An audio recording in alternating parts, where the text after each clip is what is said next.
We're live. I'd like to welcome everybody to the February 13th meeting of the Gloucester City Council.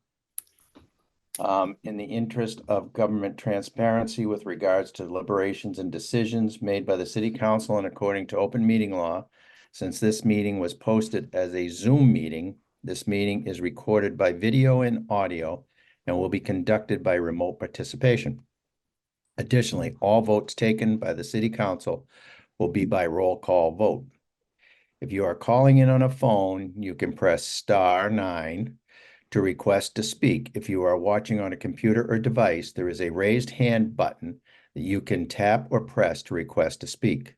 Please use either of these options during oral communications or during public hearings to be recognized to speak. If technical difficulties arise and the Zoom link is interrupted during this remote meeting of the City Council and a quorum is present, the meeting may continue after efforts have been made to reestablish the link. The minute shall notice the interruption. I'm not sure if that really applies to this meeting since we're not in person. Non-discrimination statement opener for the City Council meetings. It is the findings of the City of Gloucester that no individual should be denied equal treatment or opportunity because of their age, ancestry, color, disability, including intellectual and developmental, mental disability, family status, immigration status, gender identity or expression, military status, martial arts, national origin, race, religion, sex, or sexual orientation. I'd like to introduce the city councilors that are on right now. We have Ward 2 Councilor Dylan Benson. Good evening. Ward 1 Councilor Scott Memard. Councilor at Large Valerie Gilman. Ward 4 Councilor Frank Majota. Ward 3 Councilor Marjorie Grace. And Councilor at Large Jason Grow. And I am Tony Gross, your council president and a councilor at large. We also have Joanne Sinos, our city clerk, is on with us tonight. And we have our city auditor, Kenny Costa. And we have our CAO, Jill Cahill. And I believe that's it for who we have on as panelists. So we will waive the flag salute and unless someone has a moment of silence, we will waive that also. But since we are remote, we will waive the flag salute tonight. Does anyone have a moment of silence that they would like to refer to? No? Then we will go right into oral communications. The public shall have the opportunity at every regularly scheduled meeting to be heard under oral communications on matters not appearing on the agenda. Oral communication shall allow any resident and or property owner and or business owner who has requested a complaint or who has a request or complaint of any nature relative to city business to appear before the city council. Make their statement without debate, and the city council will refer matters to the office of the mayor. Persons speaking under oral communication shall be limited to 3 minutes each. And open oral communications. Sorry, Madam Clerk, I did not ask you what our next agenda item was, but I moved right into it. So oral communications is open. Do we have anyone with their hands up? I am seeing none. Is that correct? Yeah. One. One just, okay. Okay. Joni Aldridge. Yes, this is Joni Aldridge, 16 Bellevue Avenue. In talking to friends and neighbors about the 20 Main Street project, I encountered cynicism and even an amount of apathy that was disturbing to me. Typical was one of the comments I often heard, along with, "There's nothing we can do." I'm certain you all have been met with these same kinds of comments. Where do these attitudes and lack of involvement come from? One can even say there is a sad hopelessness to them. Of course, one can understand the lack of involvement due to busy work lives, meetings happening at dinner time, helping with children's homework, etc. With all that is going on in the world, one might want to turn off one's brain and escape all of it. Then I attended Councillor Nolan's ward meeting earlier this month. I don't live in his ward, but I've been concerned about the proposed developments in West Gloucester. I left the meeting inspired by the number of people that attended, inspired by seeing Councillors Worthley and Gross in attendance, and inspired by the voices that spoke and I sense were being heard. There is a common theme to the comments. There is a lack of communication from the city. Abutters only know of a project when they see the porta potties go up. Permits seem to be granted before the public knows of a project and can voice their concerns. How do we inspire people to become involved? How do we leave people with the feeling that their voices are worthy of being heard, and in some cases are even acted upon in a positive way? How do we shine the light on the process so we can all be assured that our systems are working in the community's advantage? When things appear to be done behind the scenes, it encourages this tragic hopelessness. The responsibility for this inspiration falls upon both the city and the community. With frightening voices attacking our democracy on the national level, it is urgent that we shore up our local government. We desperately need people to get involved and feel that they are an integral and important participants in our city's government. How do we accomplish this? I'm not certain, but I do know that stopping decisions being solely influenced by the well-connected and money interest and respecting abutters, whether they be people or our environment, are good places to start. Thank you. Thank you very much. I see no other hands raised.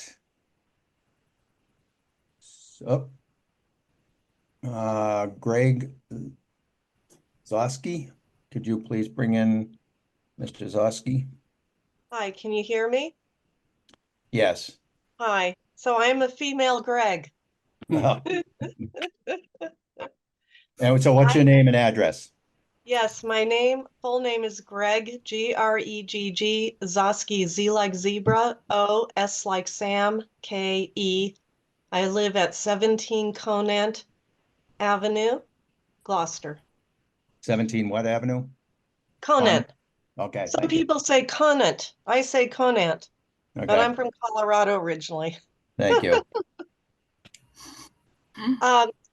I do not have a prepared written statement tonight, but this is, I just want to make a short statement about the project at 20 Main Street, what I've come to learn about it, and some of my deep concerns about this project.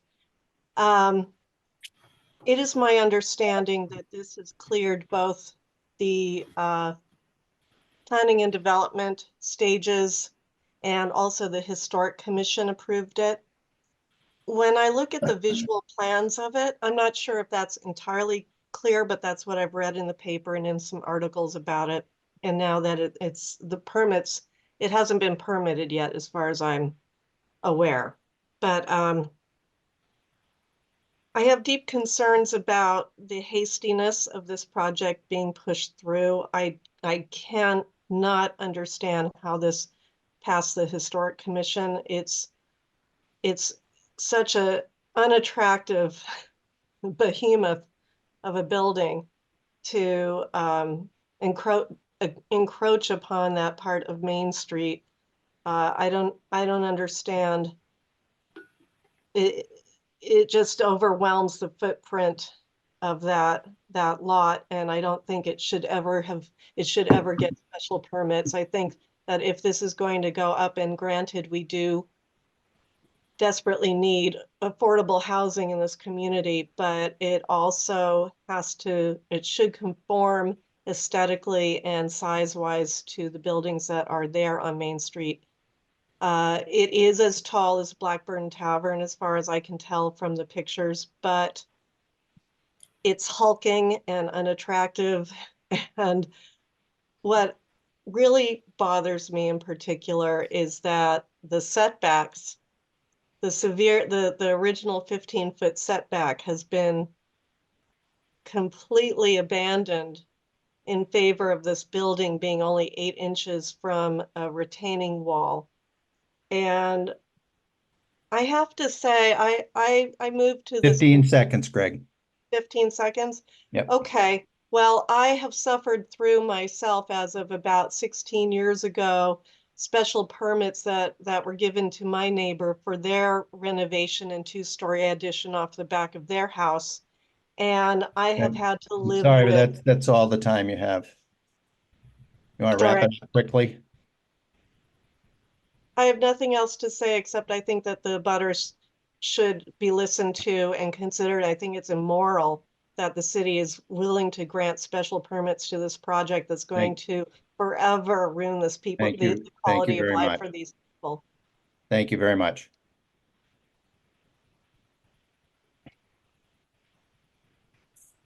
And I am not seeing any other hands raised. I would like to welcome Councillor Worthley to our council meeting. Whoops, stop. Time's up. Thank you for this. All right, Madam Clerk, order of business. Confirmation of new appointments. And I am going to have this go to Councilor Majoita because it came out of O&A. Minutes. Okay. Let's see here. And Ready. Mr. McCarthy is here with us. Perfect. Okay. Committee recommendation on a motion by Councilor Marjotta, second by Councilor Grace. The Ordinance and Administration Committee voted 3 in favor, 0 opposed to recommend that the City Council appoint Christopher McCarthy to the Archives Committee, term ending 2/14/27. And I so move. Second.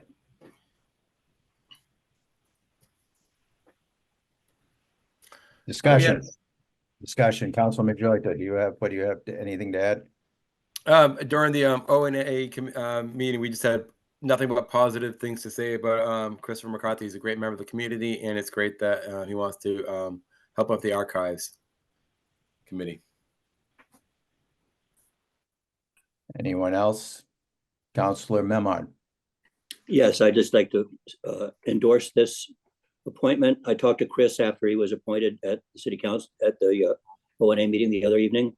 He's very enthusiastic. He's looking forward to working with the Archives Committee and helping them organize their affairs in City Hall basement and help invigorate the role that they play in the city and in the community. So I'm welcoming him, and I think it'll be a breath of fresh air for that group, and he'll make a very positive change. Councilor Worthley.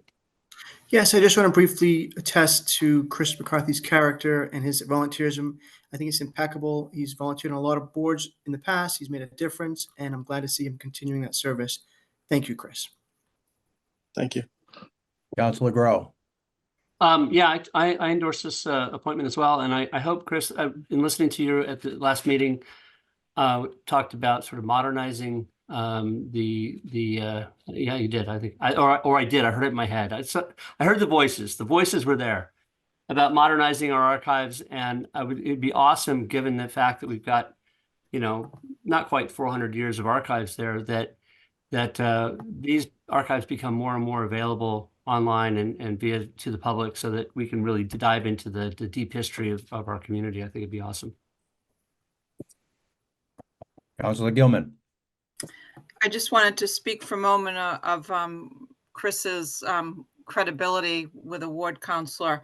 There was one of my constituents on Woodbury was concerned about some communications issues with the project that Chris was overseeing. And he was just totally accessible and quick to go over and talk to the neighbor.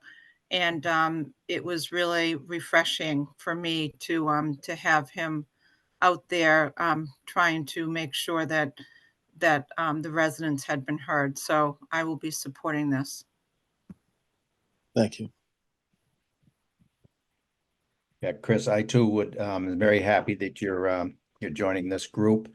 I happen to be coming in the the basement door down there, and it goes by a break room right by it, and the whole archives group was in there, and I know a couple of them who were retired school personnel and went in, and they're a fun group too. So I think you really have some enjoyment with those ladies. They have a great sense of humor and a lot of good energy with that group. So thank you for stepping up into this. Thank you. So any more comment, any more discussion? All right, the motion's been moved and seconded. Moved by Councilor Majota, seconded by Councilor Gilman. And now, Madam Clerk, if you could do the roll call. Council Gross, Yes. Council Grow, Yes. Council Majota, Yes. Council Memhard, Muted. Council Memhard. Didn't want to hear the dog barking, but yes. Okay. Council Nolan is absent. Council Worthley, Yes. Council Benson, Aye. Council Gilman, Aye. and Council Grace. Yes. The motion passes 8 in favor, 0 opposed, 1 absent. Thank you very much. Okay, Madam Clerk, next order of business. No, it's still Council Majota. Okay, We still Council have 3 more appointments. okay. I didn't know if we did that one by one, but Yeah. Could we, you want to do it all together? Or do you want to keep it individually? let's see if they're here. I can say something if you need me to, but I Okay. don't see any of them on. These are all reappointments. Okay, Council President, we did send them the link for tonight's meeting. Yeah, So, well, I think we should do them separately so that we can hear what the committee report was. Okay, Sorry. no worries.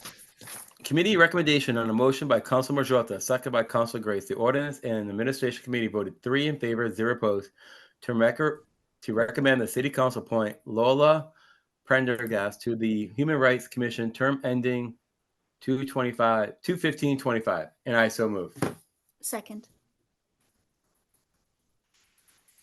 Again, Lola is just another member of the community who wants to step up. We had positive things to say, and I believe she worked for the Red Sox and did some artwork there, and she sort of told us the story before. So just nothing but positive things about Lola.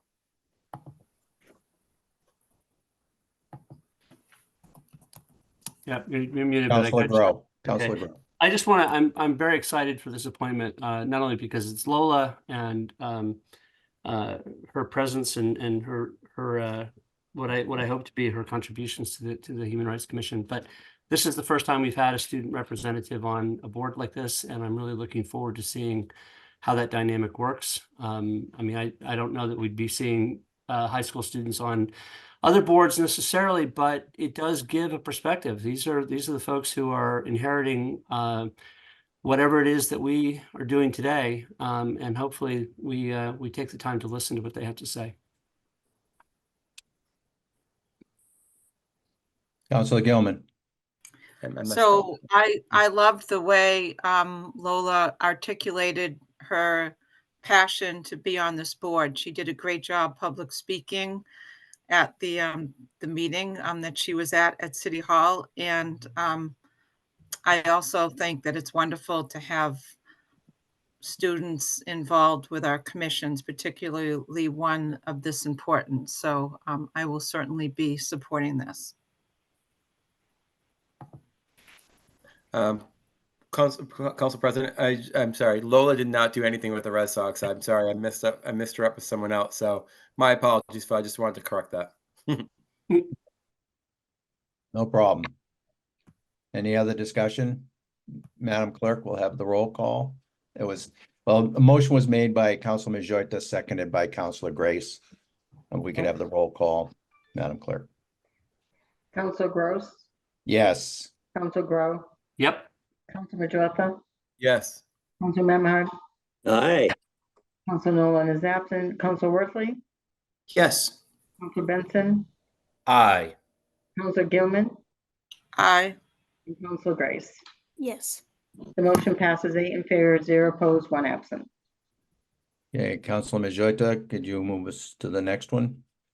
Committee recommendation on a motion by Councilor Majota, second by Councilor Grace. The Ordinance and Administration Committee voted 3 in favor, 0 opposed, to recommend the City Council appoint Adrian Gelati Sweet to the Open House Space Committee, Recreation Committee, term ending 2/15/27, and I so move. Second. Again, we had just had positive things to say. Adrian is a good member of the community. She lives near the Stage 4 Park and Boulevard area. She's very familiar with that area and just wants to see our open space area grow for future generations. Any more discussion? Who seconded that? Marjorie did. Oh, Marjorie, thank you. You're welcome. All right, a motion's been made by Councilor Majota, seconded by Councilor Grace. Madam Clerk, if you would like to do the roll. Counselor Gross, Yeah, aye. Counselor Grow, Aye. Counselor Majota, Yes. Counselor Memhard, Muted again. Counselor Memhard, Muted, aye. Counselor Nolan is absent, Counselor Worthley, Yes. Counselor Benson, Aye. Counselor Gilman, Aye. and Counselor Grace. Aye. Motion passes 8 in favor, 0 opposed, 1 absent. Okay, one more, Councilor Majota. Yes, I am ready. Committee recommendation on a motion by Councilor Majota, seconded by Councilor Grace. The Ordinance and Administration voted 3 in favor, 0 opposed, to recommend that the City Council appoint Dave Marrow to the Open Space and Recreation Committee, term ending 2/15/27, and I so move. Second. Motion been made by Councilor Majota, seconded by Councilor Grace. Go ahead, Councilor Majota. Again, just another member of the community who wants to step up and help out the open space and protect it and see it grow. So it's, it's a great balance, and just happy to have Dave on board. Any other discussion? Madam Clerk, would you like to do the roll call? Counselor Gross, Aye. Counselor Grow, Aye. Counselor Majota, Aye. Counselor Memhard, Aye. Counselor Worthley, Yes. Counselor Benson, Aye. Counselor Gilman, Aye. and Counselor Grace. Aye. The motion passes 8 in favor, 0 opposed, 1 absent. Thank you. What's next, Madam Clerk? Next order of business is the consent agenda. Make a motion that we accept the consent agenda as is, or if any council pull in, Councilor Rowe. I have, I'd like to remove council orders number 1, 2, and 3, please. Council orders number 1, 2, and 3.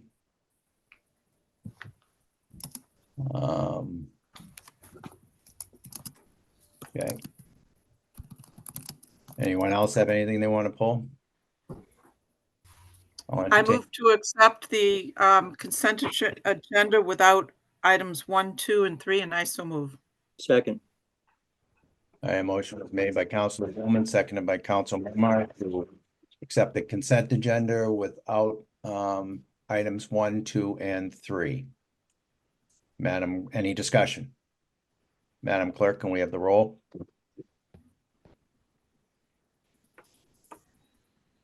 Muted.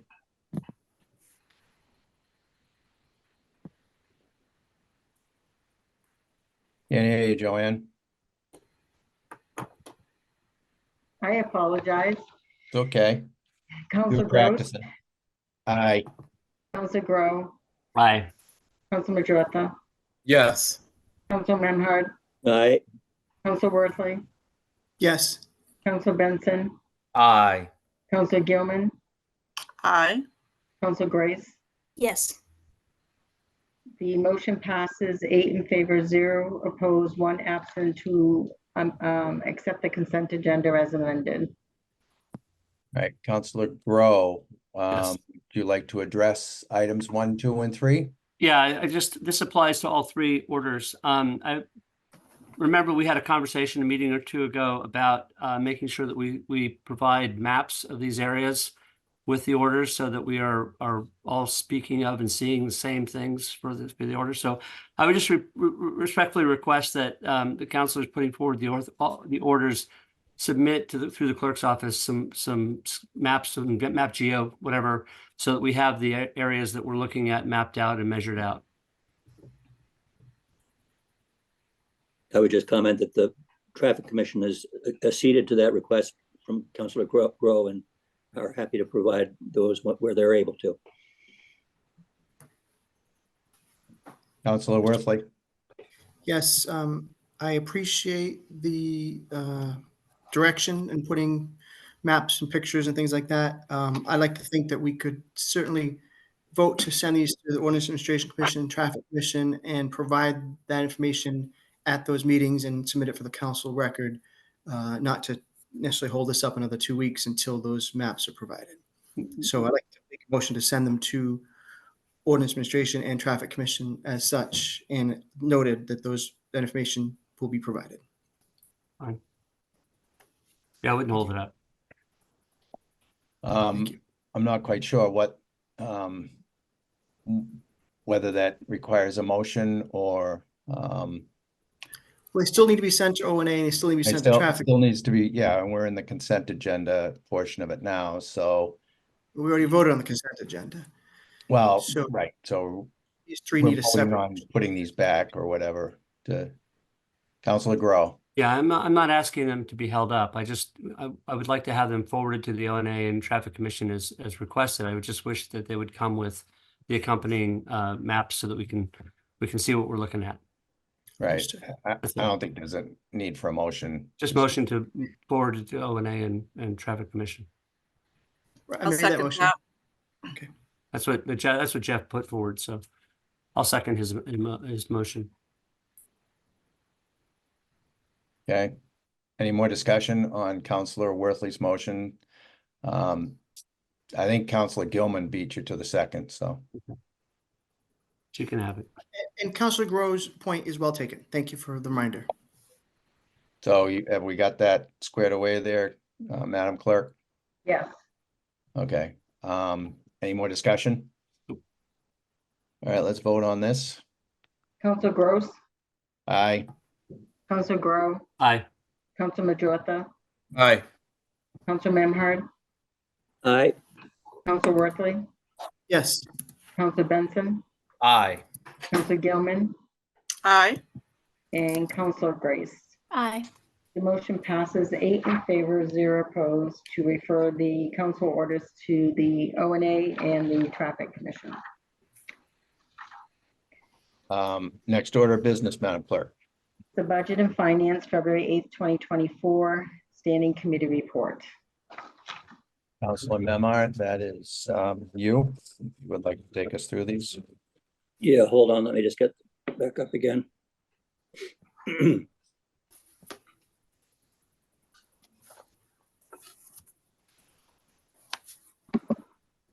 Okay, we have two acceptances of gifts to the city that Budget and Finance recognized and accepted gladly at our last meeting last week at the Harbor Master's office. The first is a memorandum from the Archives Committee requesting our acceptance of a donation to the Archives Committee in the amount of $50. And I so move. Second. second, Motion was made by Councilor Memard, seconded by Councilor Gross. Any discussion? Seeing none. Madam Clerk, would you like to call the roll?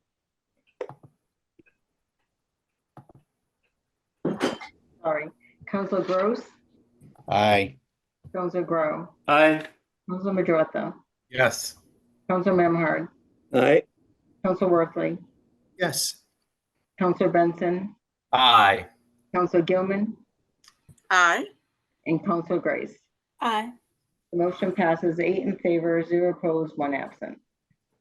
And the second item from Budget and Finance for your consideration tonight is a memorandum from our Elder Services Director requesting our acceptance of donations in the total amount of $1,065. And I so move. second, Motion made by Counselor Memard, seconded by Counselor Worthley. Any discussion on this? There's a fuller motion, but we'll move forward with this abbreviated version.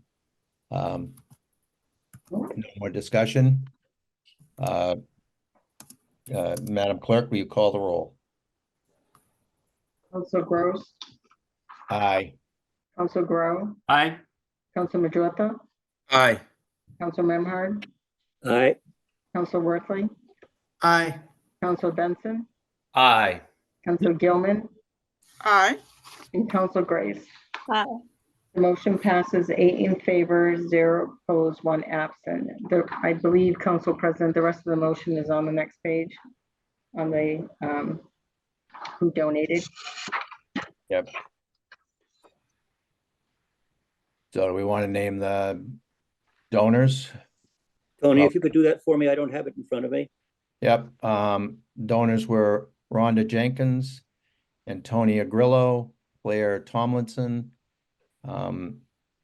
EIS, Nicholas Masseri, Lois Budrose, Gary Favalora, and Associated Charities for a total of $1,065.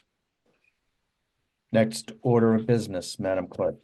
Next order of business is the Ordinance and Administration, February 5th, 2024, Standing Committee Report. Councilor Majota. Yeah, hold on a second, sorry. Committee recommendation on a motion by Councilor Majota, seconded by Councilor Grace, and the Ordinance Administration Committee voted 3 in favor, 0 opposed, to recommend that the City Council appoint the following provisions of MGL Chapter 59, Section 5K and Chapter 59, Section 5N to enable the creation of senior and veteran property tax work-off program that will allow volunteer work hours for the City of Gloucester to be used for property tax abatements to qualifying volunteers. And I so move. Second. All right, motion was made by Councilor Majota, seconded by Councilor Rowe. Councilor Grace. Who seconded? Councilor Rowe. Okay, discussion. This was brought forward by Councilor Benson, Gilman, and Grow. Councilors Benson, Gilman, and Grow. Councilor Gilman, you have your hand up first if you would like to speak on this. Thank you. Council President, this opportunity is really important for seniors and veterans. It's an opportunity that close to 100 other municipalities are using right now as a way to help seniors and veterans age in place. One of the things that I heard loud and clear throughout the campaign was the importance of supporting seniors in particular. And this was very well received when we were chatting about aging in place on our Council on Aging board. And I did want to be clear, however, that this is just allowing the administration to package this and to take a look at it and consider it. This is just our opportunity to say, we like this, and the rest is really up to administration, because it's a pretty big task. But at the same time, I think it sends a message to folks in Gloucester that there's a way that you can help whittle down your taxes if appropriate volunteer positions are available for you. It not only helps people feel involved with the community, it helps them be able to afford property tax, which can be really tough once you're retired. So I obviously will be supporting that. Thank you. Councilor Benson.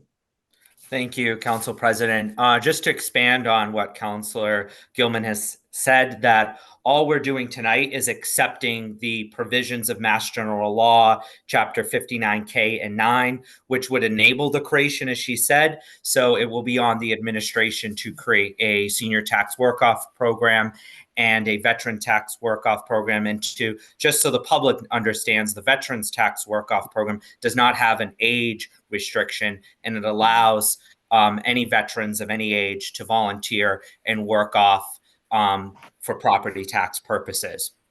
I also will just say that seeing this program throughout a community that I work for, and I said this at the subcommittee, that this is a real asset and has helped a lot of seniors and veterans through the communities that do this program help with their burden of the cost of living. And we are in a cost of living crisis across the country, and this helps just a little bit. And I really hope that everyone here supports this provision of accepting the two provisions of Mass General Law. And I want to also thank Councillor Grow and Councillor Gilman for working on this with me and bringing this forward. Thank you both.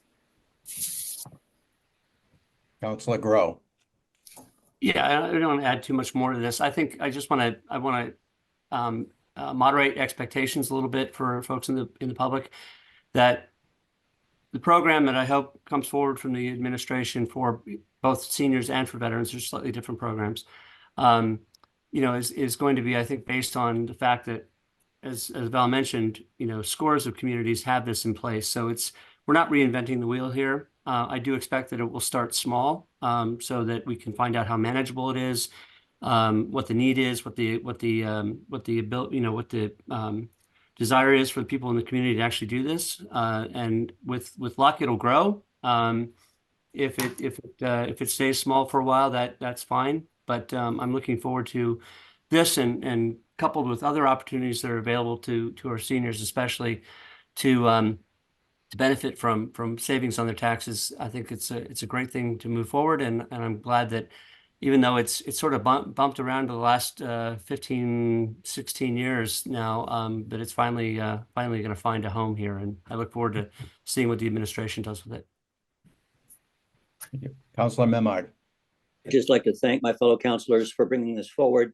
I've had constituents who qualify as seniors in Ward 1 concerned about their property taxes and asking me, why doesn't Gloucester offer a program like this where they have a strong skill set? They'd love to donate their time and be able to offset the terrible burden that rising property taxes pose on people with fixed incomes. So I think it's thrilling that we're moving ahead. It's past due.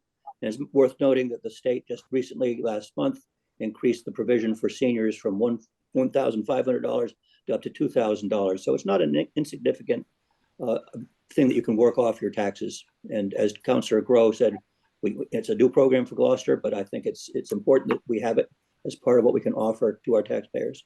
Thank you.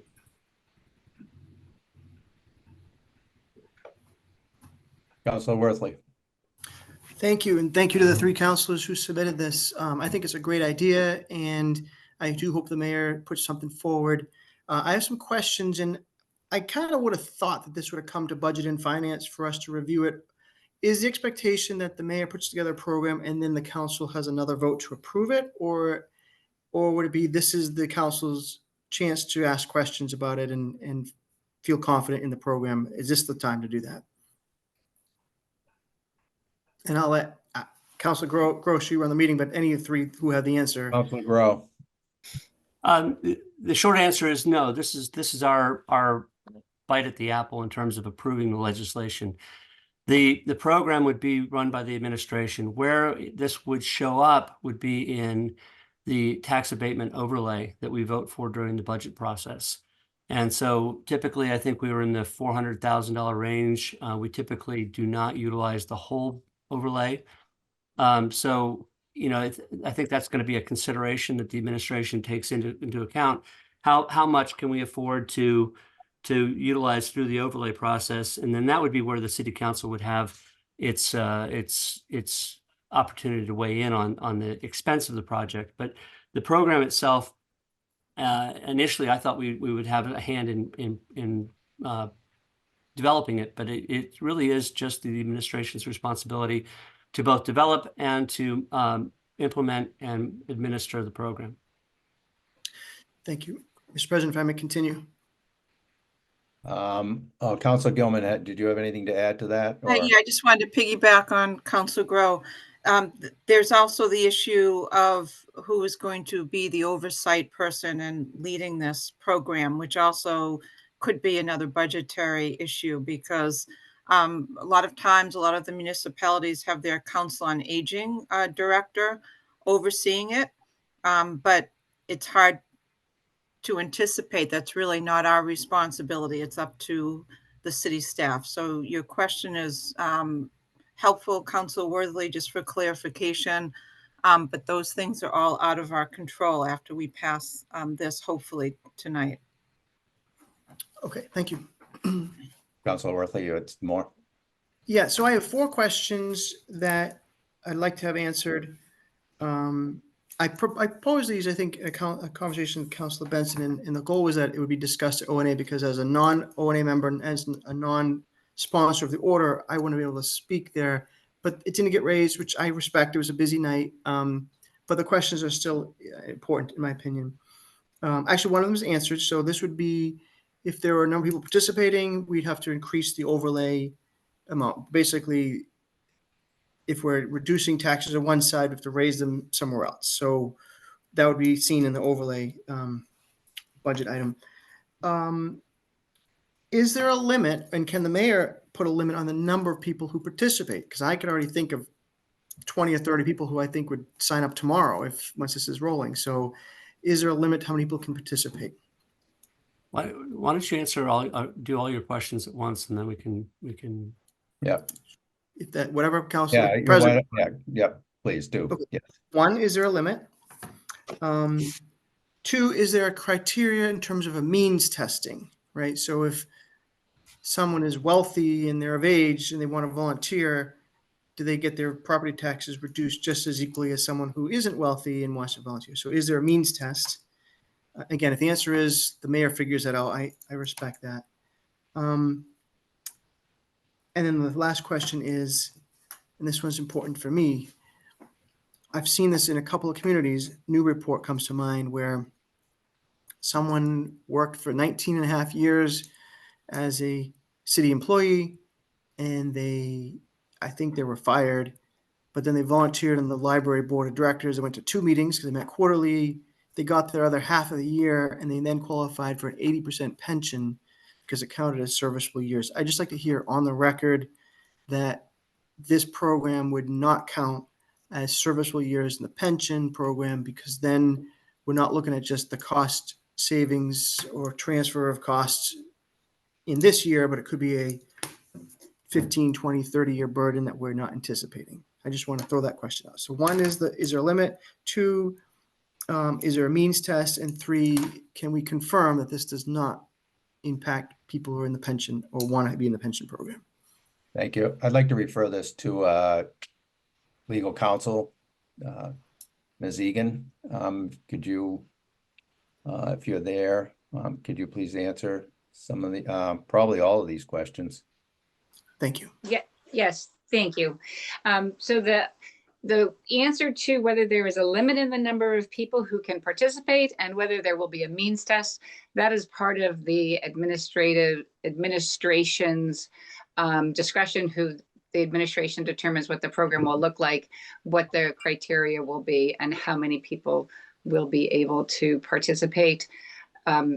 Different communities do it differently. Some have a means test, some do not. Some limit the number, and so that's the type of issues and decisions that are policy decisions of the administration. As to whether or not the service hours in of volunteers that participate in this program, they, under the statute, there is no mention of any of the volunteer hours being eligible for Chapter 32 retirement benefits. Chapter 32 is the general law that explains and controls retirement benefits, and nothing in that law that I can see includes anybody who would be volunteering in the senior tax or veteran tax work-off program. Thank you very much. I'm good. Okay. Any more discussion on this? Councilor Benson. Thank you, Council President. I will just add to what I've seen in other communities is that some communities have a lottery system. Some communities have like the first X amount of people that fill out the form and complete the application process. They're accepted to that. So there, and then some communities do have means testing. Again, it's all up to an administration to decide, but that's kind of what I've seen. If that's helpful, Councilor Worthley. It is. Thank you very much.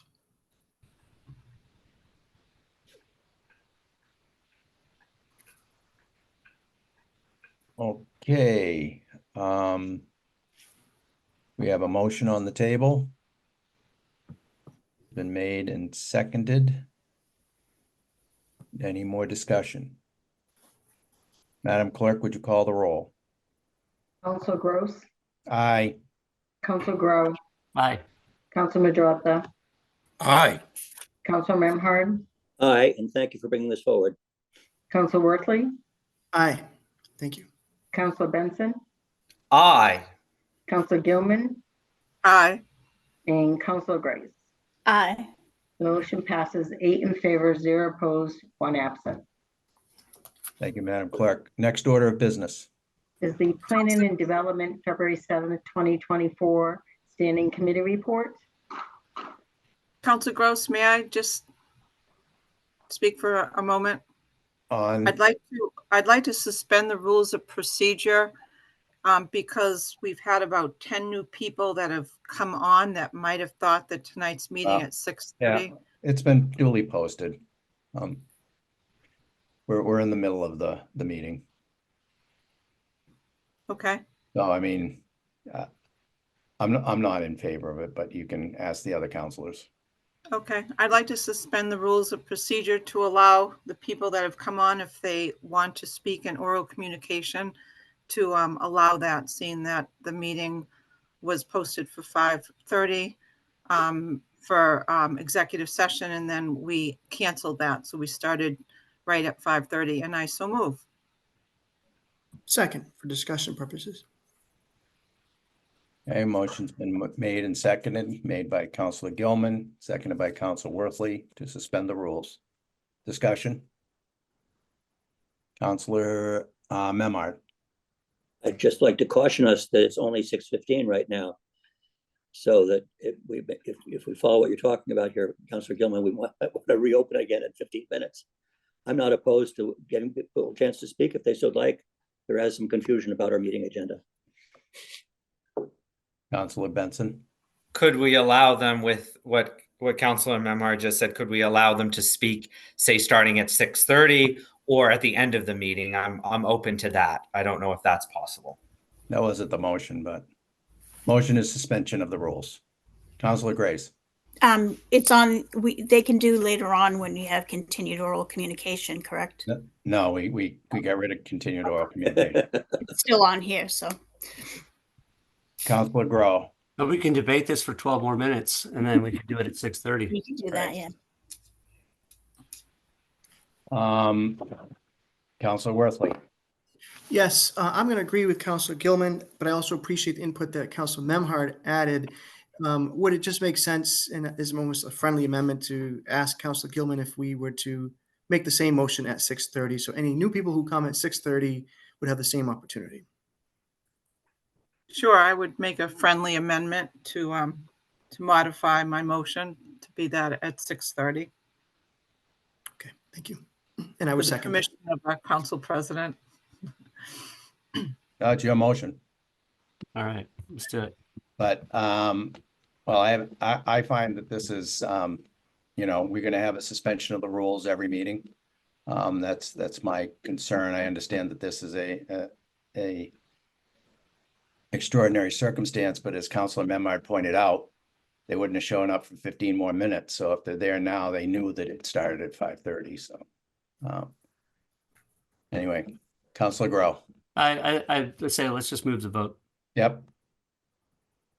Madam Clerk, the roll. Council Gross, No. Council Grow, Yes. Council Majota, Yes. Council Memhard, Aye, we're the easy council. Council Worthley, Yes. Council Benson, No. Council Gilman, Yes. and Council Grace. Yes. Okay, the motion passes 7 in favor, no, 6 in favor, 2 opposed, and 1 absent.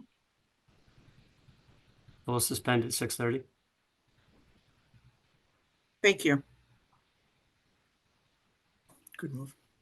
All right, next order of business. Madam Clerk. It was the Planning and Development, February 7, 2024 Standing Committee Report. That'd be me. You ready? Yep. Thank you. We have 3 items. I was not in attendance, so I'm going to read the motion, and then I'm going to refer to Councilor Gilman to discuss the discussion at the meeting. And we also have Suzanne Egan available if there's any questions. But on a motion of Councilor Benson, seconded by Councilor Gilman, Planning and Development Committee voted 2 in favor, 0 opposed, 1 absent, me, to recommend that the City Council, pursuant to Chapter 152 of the Acts of 2020 and Chapter 284 of the Acts of 2020, that the City Council vote to transfer land comprising approximately 2.8 acres, more or less, located at 8 Davis Street, which includes East Gloucester Elementary School, comprised of lots 1, 2, 3, 4, 5, A, B, C, and D, and the lot labeled portion of Maxwell Parson Playground, and the layouts of Davis Street Extension and the Parsons Street, as shown on a plan of land entitled Plan of Land, comprising new schoolhouse site at East Gloucester, Massachusetts, date September 22nd, 1947, and recorded at the Essex South Registry of Deeds in Plan Book 76, page 45, to the care and custody of the Department of Public Works of the city to be used for municipal park and open space purposes, and to grant a deed restriction placing the land under the protection of Article 97 of the amendments to the Constitution of the Commonwealth in perpetuity to be preserved for municipal park and open space purposes, and I so move. Second. I'm sorry. Motion was made by Councilor Grow, second by Councilor Worthley. Gilman. Discussion. May I do the committee report, Counselor? Oh, certainly. Please. Thank you. So this matter is before the council pursuant to the special act legislation filed by the city regarding the East Gloucester project. In 2020, the city transferred a portion of the property to the school building project and agreed that the former East Gloucester school building would be dedicated to open space and recreational purposes. The Acts of 2020 requires this vote, and just to let everyone know, the school committee has already voted it, that they no longer need it. And we also discussed in our meeting the very collaborative brainstorming that we've already done in terms of trying to figure out how we want to make this new open space work. 2 sessions, I attended the first one. Many counselors did. The second one was very well attended. And this is just something that's a necessary T&C that we must cross. So that's my committee report representing P&D. Thank you. Discussion. Councilor Memard. Yeah, I'm pleased that we're moving ahead with this promptly like this. I'm also pleased to see the language here specifically referencing both protection of the Article 97 from the state, and also using the words perpetuity, being preserved in perpetuity for a municipal park and open space. There has been some neighborhood concern that, for example, the Maxwell Parsons Playground was encroached upon by the school, and we not lose ground, but that is a dedicated, deeded playground. And I'm fully supportive of the language that's proposed to us here tonight, and I think it's a good step. And I'm glad that we're doing it the way we're doing it. It seems respectful of that space, and we look forward to it being a real asset for the neighborhood.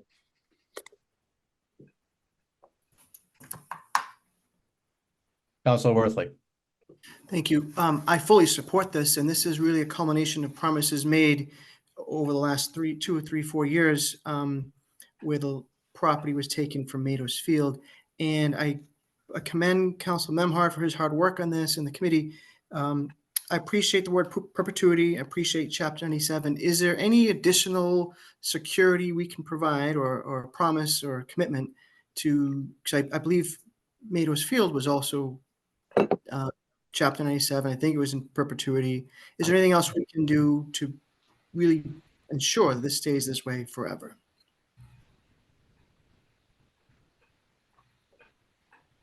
I just have a question, Council Worthley. Are you certain about Maidosfield that it was covered under both those things? I'm not certain. I know it's chapter Okay. 97, and people who were Thank you. there over the last few years might know whether it was in perpetuity or not. Things can change, unfortunately. Or fortunately, depending on your point of view, I guess. Council Gross, those would be great questions for our attorney. I don't know if she has answers on that. I can respond to the question as to whether there is anything else. So what is before the council tonight is what is required under the special legislation that the city council and the mayor's office submitted to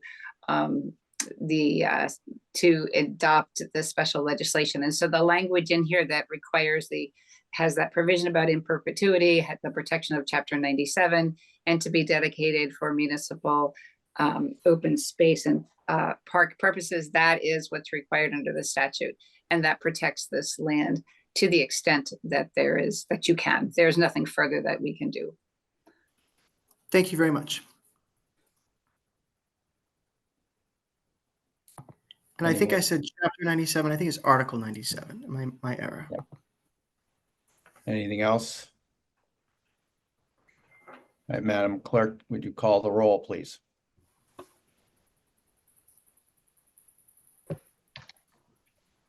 Councilor Gross, Aye. Councilor Grow, Aye. Councilor Majota, Aye. Councilor Memhard, Aye. Councilor Worthley, Aye. Councilor Benson, Aye. Councilor Gilman, Aye. and Councilor Grace. Aye. The motion passes 8 in favor, 0 opposed, and 1 absent. And we've got two more Two more items. very quickly. The Special Events Committee is approved, and the City Council, P&D has approved road closures for 2 annual events. We have, of course, St. Peter's coming up. It will be June 26th through the 30th, 2024. And the second one is the Gloucester Community Safety Day on September 28th, 2024, with a rain date of September 29th, 2024. There's no council action required, but again, Fiesta, June 26th through the 30th, and the Gloucester Community Safety Day, which apparently is a big hit, on September 28th with a rain date of the 29th of September. And that's it for us. Very good. Thank you. We will now, Madam Clerk, we will now go back to oral communications. See if anyone has a raised hand.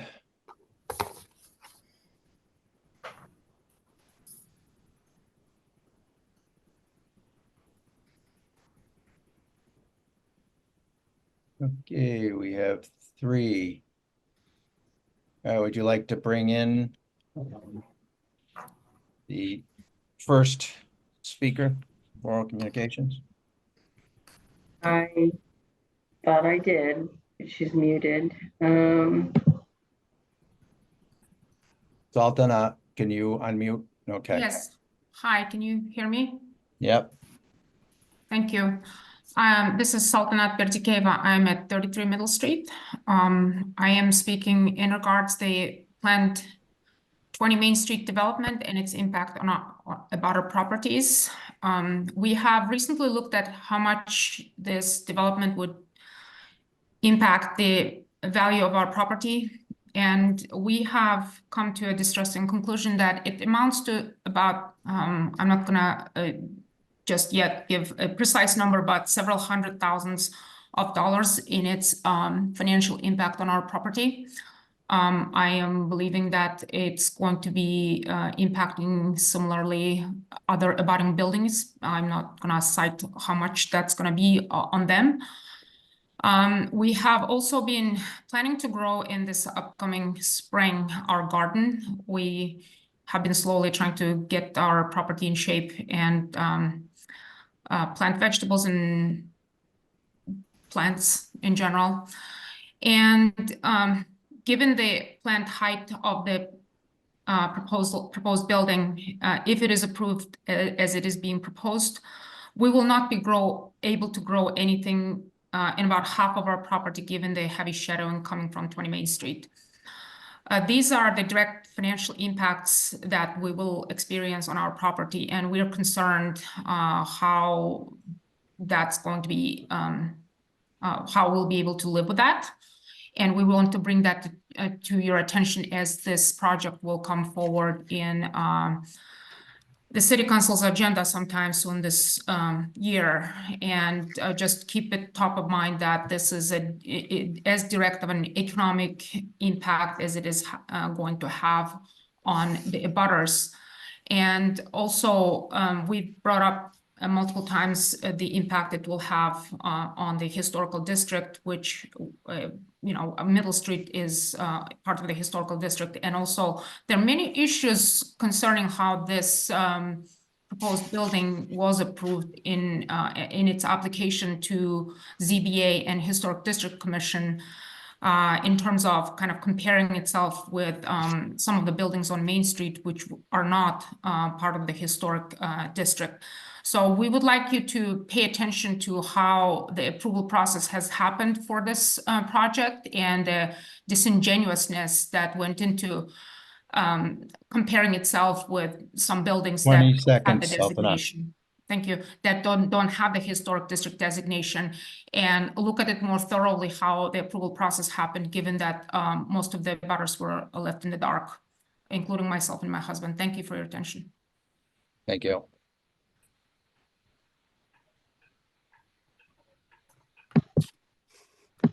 Okay, Judy Steiner. Can you hear me?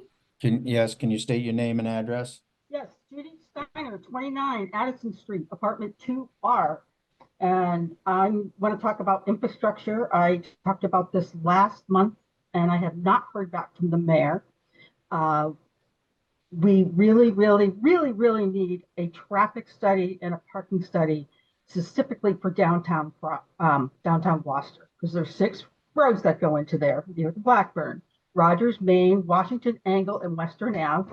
And I found a meme online, which I'm going to send to you. It's a traffic sign that's got a spaghetti intersection that says "good luck" on it. And now let's add in the pedestrians. That's a very dangerous intersection. So Main Street is becoming like a monopoly board where we're getting pieces here and there.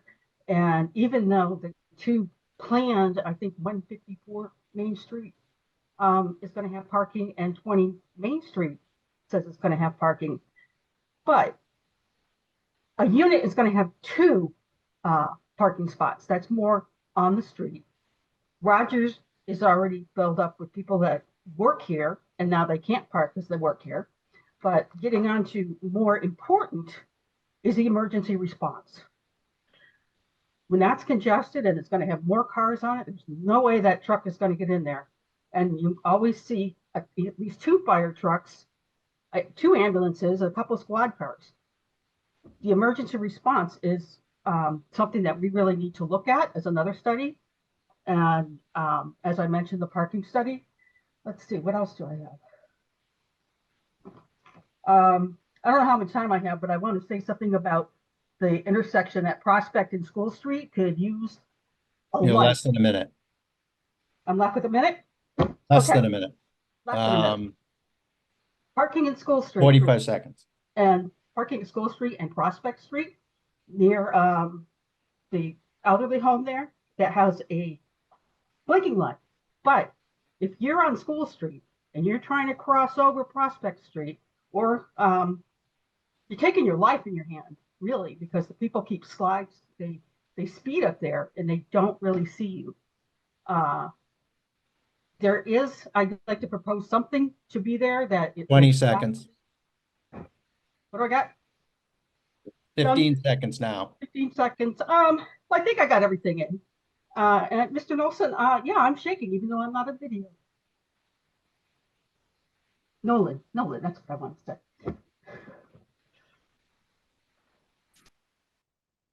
Okay, thank you.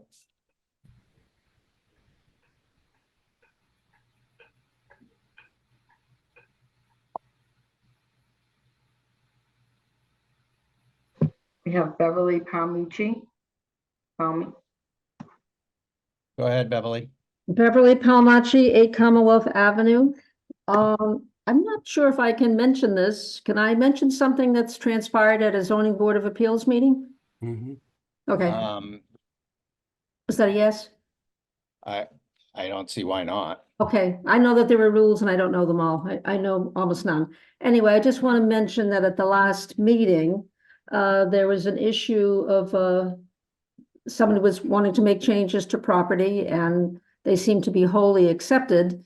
But the question did come up because there were new purchasers to the building next door. Had they been notified? And it seems to be an issue now. That's a very sensitive issue that we have to make sure that any new people purchasing a building that abuts a building that will be changed be notified. So regarding the property on Middle Street that abuts the property on Main Street, I couldn't help but notice that this issue is suddenly getting a lot of attention and a lot of sensitivity is being paid toward that issue. That's all I have to say. Thank you. Thank you.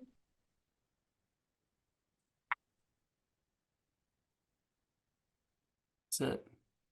And that's that. No other hands are raised. Next order of business, Madam Clerk. The next order is the first scheduled public hearing 2023-051. Council Order 2023-004, Council Order 2023-041 to amend Gloucester Code of Ordinances, Chapter 21, Streets, Sidewalks, and Other Public Places, Article 1 in general, Section 21-1, prerequisites to acceptance of private ways by deleting current Section 21-1 and adding a new Section 21-1, acceptance of private ways, and this was continued from the January 9th, 2024 City Council meeting. And I will open the public hearing. Do we have someone speaking in favor?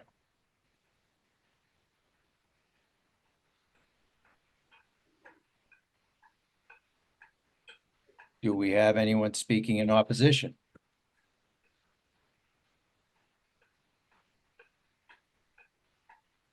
Do we have any communication, Madam Clerk? There are no communications on this matter. Since we didn't have anyone speaking, I don't know how we can have questions from counselors because there's no one to ask. So do we close the public hearing? Yes. All right, public hearing is closed. Do you read the motion or do I? Oh, no. Came out of O&A, so again, it's Councilor Majota. Point of information first, if I may. Yep. Is this so the council order I submitted is still in O&A, it got separated but didn't get sent back to the council, as I understand. This is the one that is Councilor Gilman and Councilor Nolan, correct? And your input and my input. Yes. And then you said that we can't ask questions because no one spoke in favor. I meant you couldn't ask questions. There was no one to ask questions to because no one spoke in favor or in opposition to ask questions to. So I wonder, questions can be asked now of city staff. But I think we need to read the motion first. And then things can come up. So Councilor Majota, would you please read the motion? It's a lengthy one. Committee recommendation on a motion by Councilor Nolan, second by Councilor Majota.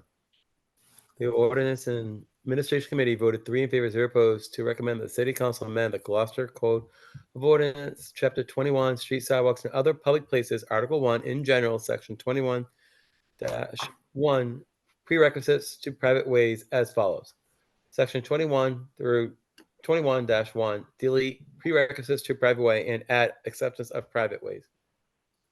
Adding A1, no ways shall be accepted as a public ways of the city unless the order of acceptance is accompanied by adding a written opinion from the mayor and the city auditor on the acceptance of the way. If neither the mayor nor the city auditor provide an opinion within 90 days of the initiation of the order, then the council may proceed with a vote. If written opinion is submitted, it shall be read into the record prior to the council vote. Adding B, A, petition signed by 100% of the abutters, which includes the number of abutting parcels on the road, the length of the road, and the map GEO location of the road. Adding C, a statement as to how the road meets any or all of the following criteria. Adding 1, connector streets between 2 public roads. Adding 2, roads leading to a place of interest as a community of recreational venue, facility, or multi-use commercial or recreational location. Adding 3, roads leading to a public area to include venues such as playgrounds, schools, public landings, hiking trails, or other similar areas open to the public. 4, the fastest thoroughfare for public safety vehicles to pass from station or substation during an emergency. Adding 5, a road that has the capacity for installation of public utilities. 6, adding 6, the road meets the conditions of the requirements as determined by the DPW director as being a road that is in good shape to accept as a public way. Adding B1, abutters to a private way shall begin the process of seeking the acceptance of a private way by submitting a petition to the city's clerk signed by 100% of all the abutters owners to a private way. Petitioners shall use only official petition forms available from the city clerk's office upon request. 2, 3 or more abutting property owners may organize a petition for acceptance of a private way. The petition ballot with a copy of the relevant sections of Gloucester Code of Ordinances as supplied by the city clerk shall be mailed to all abutting owners by certified mail, return, receipt requested, and a notice of the petition shall be posted in the city clerk's office. A receipt of the certified mailing shall be required as evidence that notice has been provided to all abutting owners. All copies, mailings, and the cost of postage are the responsibility of the abutting property owners. The collection of signatures shall not span a period greater than 90 days from posting in city clerk's office. Petitioners shall include the name and contact information for no less than 3 primary contact persons who shall also be abutting property owners to the city clerk. And I so move. Second. Motion was made by Councilor Majota, seconded by Councilor Grow. Councilor Grow has his hand up. If I could, I would like to offer 2 amendments to this moving forward. We can treat them as 1 or 2, but I think it would be that I would offer the amendment to delete C4 and C5. Again, I think you might want to carry them as individual motions because one might be more interesting than the other. Well, if you want to break them up, then go right ahead. Okay, well, I will make a motion to delete C4. Do we have a second? I'll second. So on motion. Discussion on the motion. I've had problems with this particular addition to the ordinance because I think it's arbitrary. I don't think it is something that we can directly identify, and I think as a consequence, we're sort of fattening up the legislation in a way that doesn't actually add any value. If a road is the fastest, if a private road is the fastest way that a safety vehicle can get from one to another, it certainly depends on the emergency and where they're going. But it would also be would fall under connector streets between two public roads. I mean, there's no place that I know of where fire truck or police officers have to exclusively travel on public roads to get where they are, private roads where they need to get to. So I just don't think it's needed, frankly. And I think that when we are making legislation like this, the tighter, and the cleaner that we make it, the less ambiguity we have in the future. And I think it just doesn't belong. Councilor Gilman. So as the co-ordinance generator, along with Councilor Nolan on this, Councilor Grow did bring this up in one of the meetings, and he did capture my attention, only because it's kind of a little bit arbitrary in terms of how you measure it. And I think that once, if there was let's say a snow emergency and one of the roads had to be open for whatever, I think that the police and the EMTs would take over that particular road. So I'll be supporting this First Amendment. Any more discussion? Okay, call the roll on this amendment. Madam Clerk. Okay, it is Council Gross, Aye. Council Grow, Aye. Council Majota, Aye. Council Memhard, Aye. Council Worthley, Yes. Council Benson, Aye. Council Gilman, Aye. and Council Grice. Aye. On the amendment, the motion passes 8 in favor, 0 opposed, 1 absent.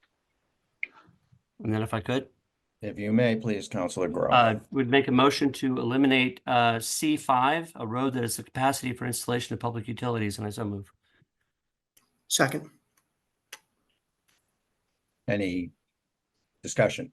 Yeah, again, this is one of those things that I think, first off, most roads that we have that are going to be subject to this regulation, which are sort of abutting a lot of private road or public roads, are already have utilities in them. I don't think we're not talking about taking private roads that are solely the use of subdivisions or roads that have essentially no non-abutting traffic.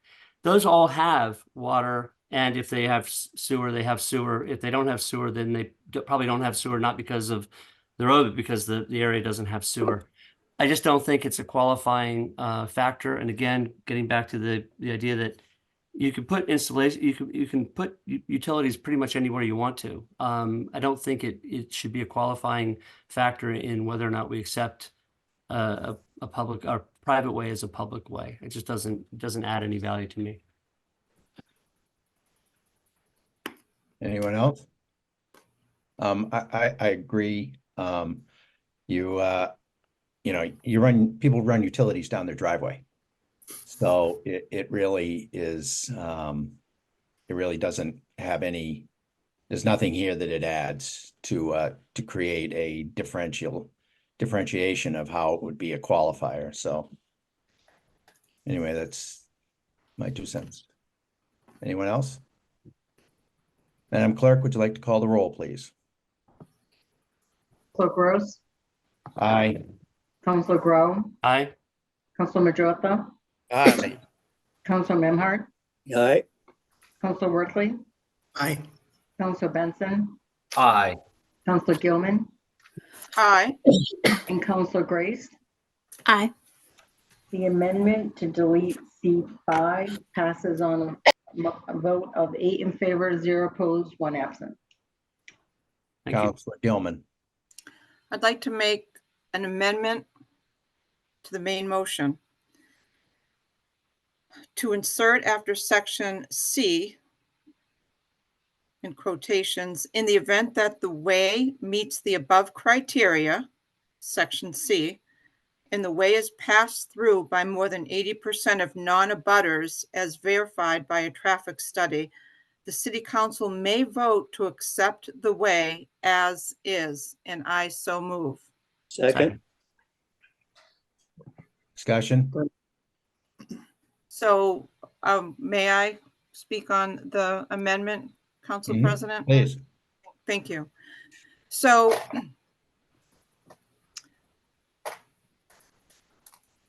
when we have a road that is used almost like a public road now, with a lot of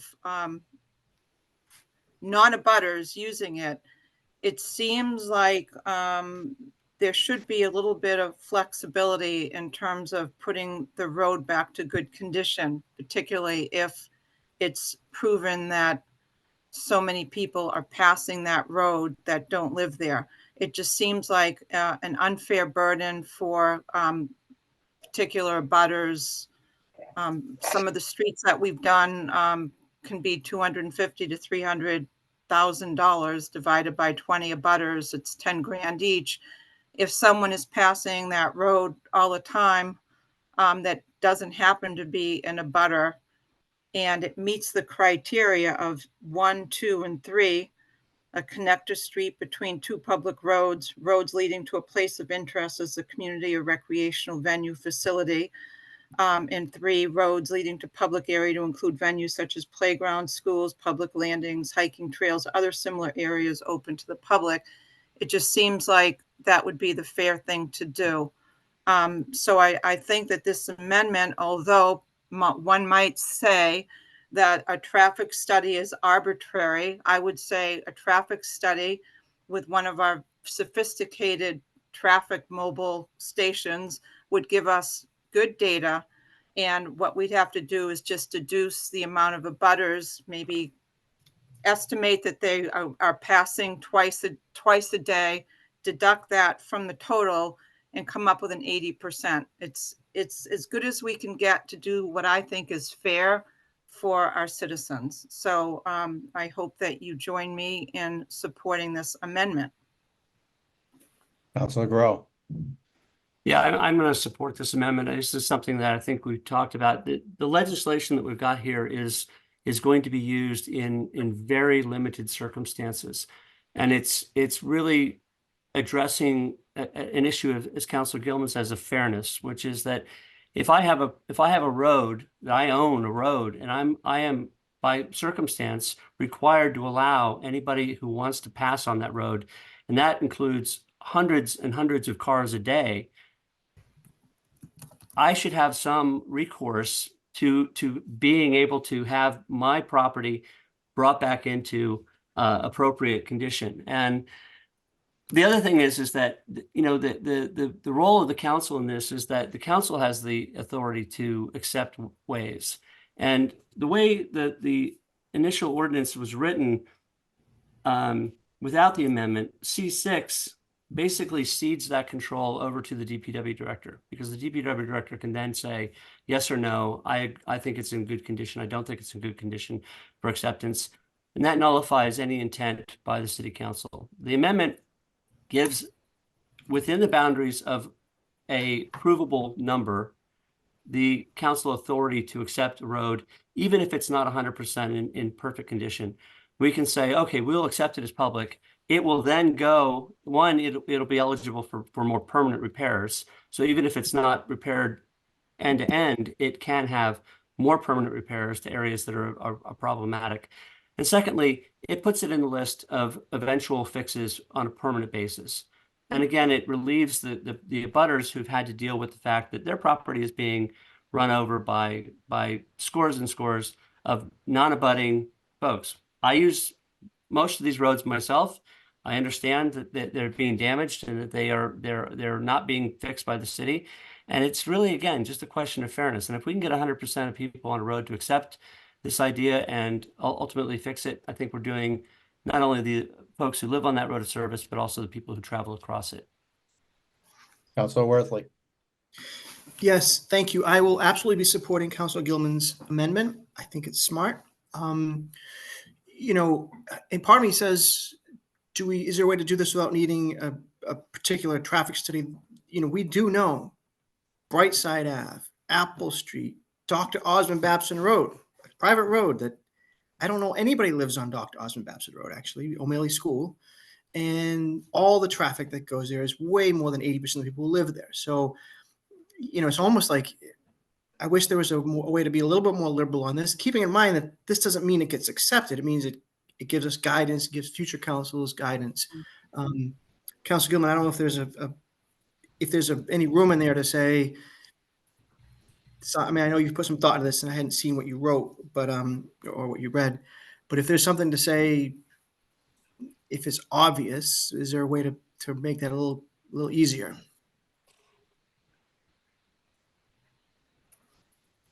Any other Do you want me discussion? to answer that, Council President, or? He didn't, not? he needs to make an amendment if that's what he wants to do, but Okay.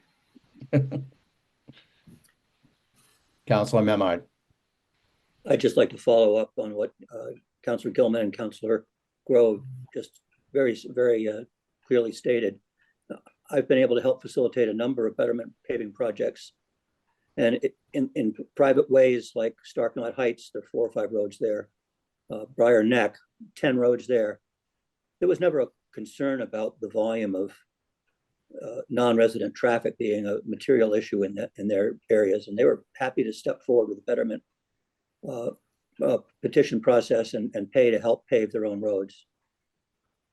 When we've tried to launch a betterment paving discussion for Brightside Avenue and Beach Road, this issue of fairness is loud and clear in people's minds, and it makes it a really insurmountable challenge so far in my experience to getting buy-in from the direct abutters to pay for the road that is being used by so many other people in the community. So I'm 100% in favor of this. I think it makes good sense.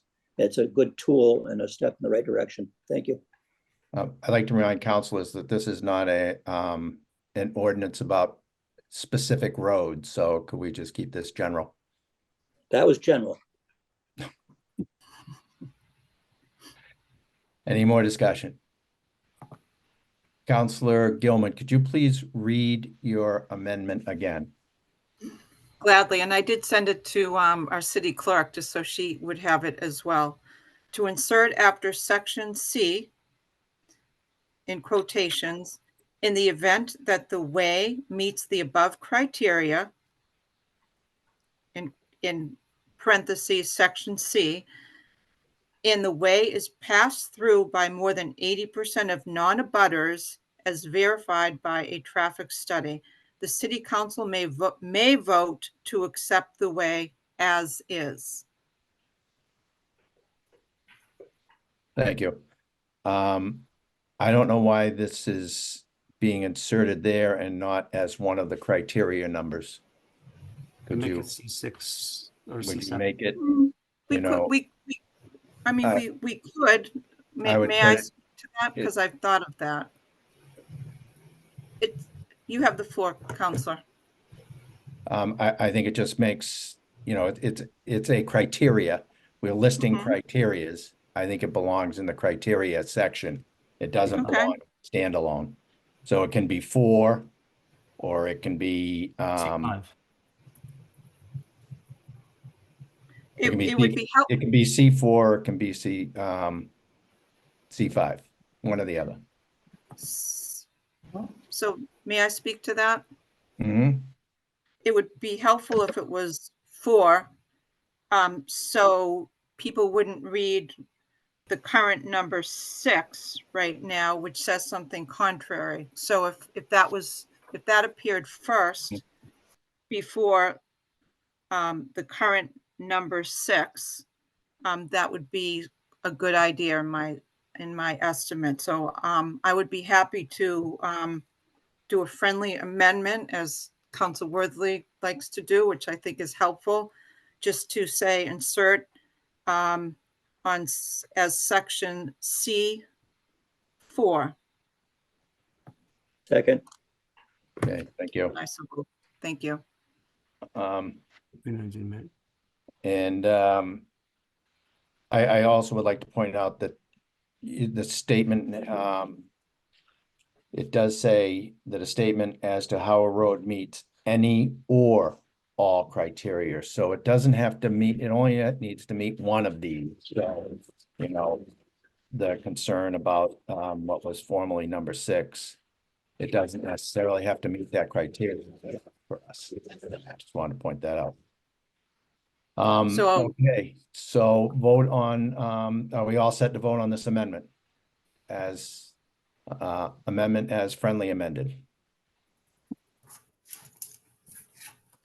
All set. Madam Clerk, could you please read the roll?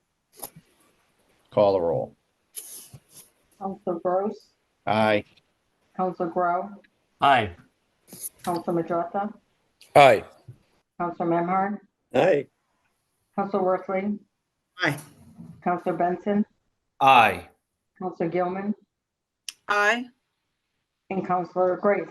Aye. The motion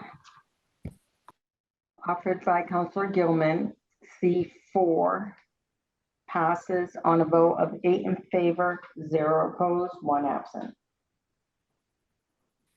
Okay, do we have more discussion on the original motion?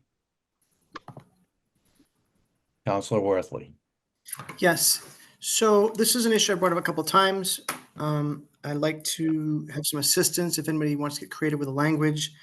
I fully respect that we're talking about private property, and especially on veteran issues, you need 100% buy-in. But there's so many scenarios between divorce, sickness, death, probate court, trusts, abandoned buildings. There's so many scenarios that could come up where 100% of petitioners, people that live in the street, wouldn't all be able to sign this. The people who could die mid-process. And I use the example, Oaks Ave is a private road. Former Council O'Hara lived on Oaks Ave, Lexington Ave. If they were going to do that, their house was tied up in probate for 2 years, and no one was able to make a decision on that. And so I think all efforts should be made to reach everybody and maybe documented that all efforts were made. But if you've got a scenario where you got 90% of the people in the street want to do something, not that someone has voted no, but if they've proven that they're unreachable, it shouldn't be a reason for us to not be able to move forward on accepting a public way. So if anybody is There an more creative- amendment in that? Yes. And if anybody wants to help with that, Councilor Grossi is pretty good on his feet. Councilor No, Gilman. it's your amendment. I'm not making it. Thank you. So it appears in 2 places under lowercase b, 100% of the butters, which includes a number of butters. That's on a petition.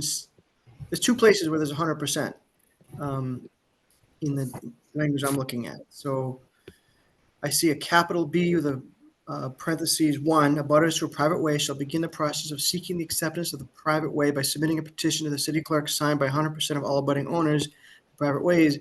I want to add in here, amend it by adding, if all efforts have been made to reach 100% of the butters and 10% are unavailable, the petition can move forward. And I so move. We have a second?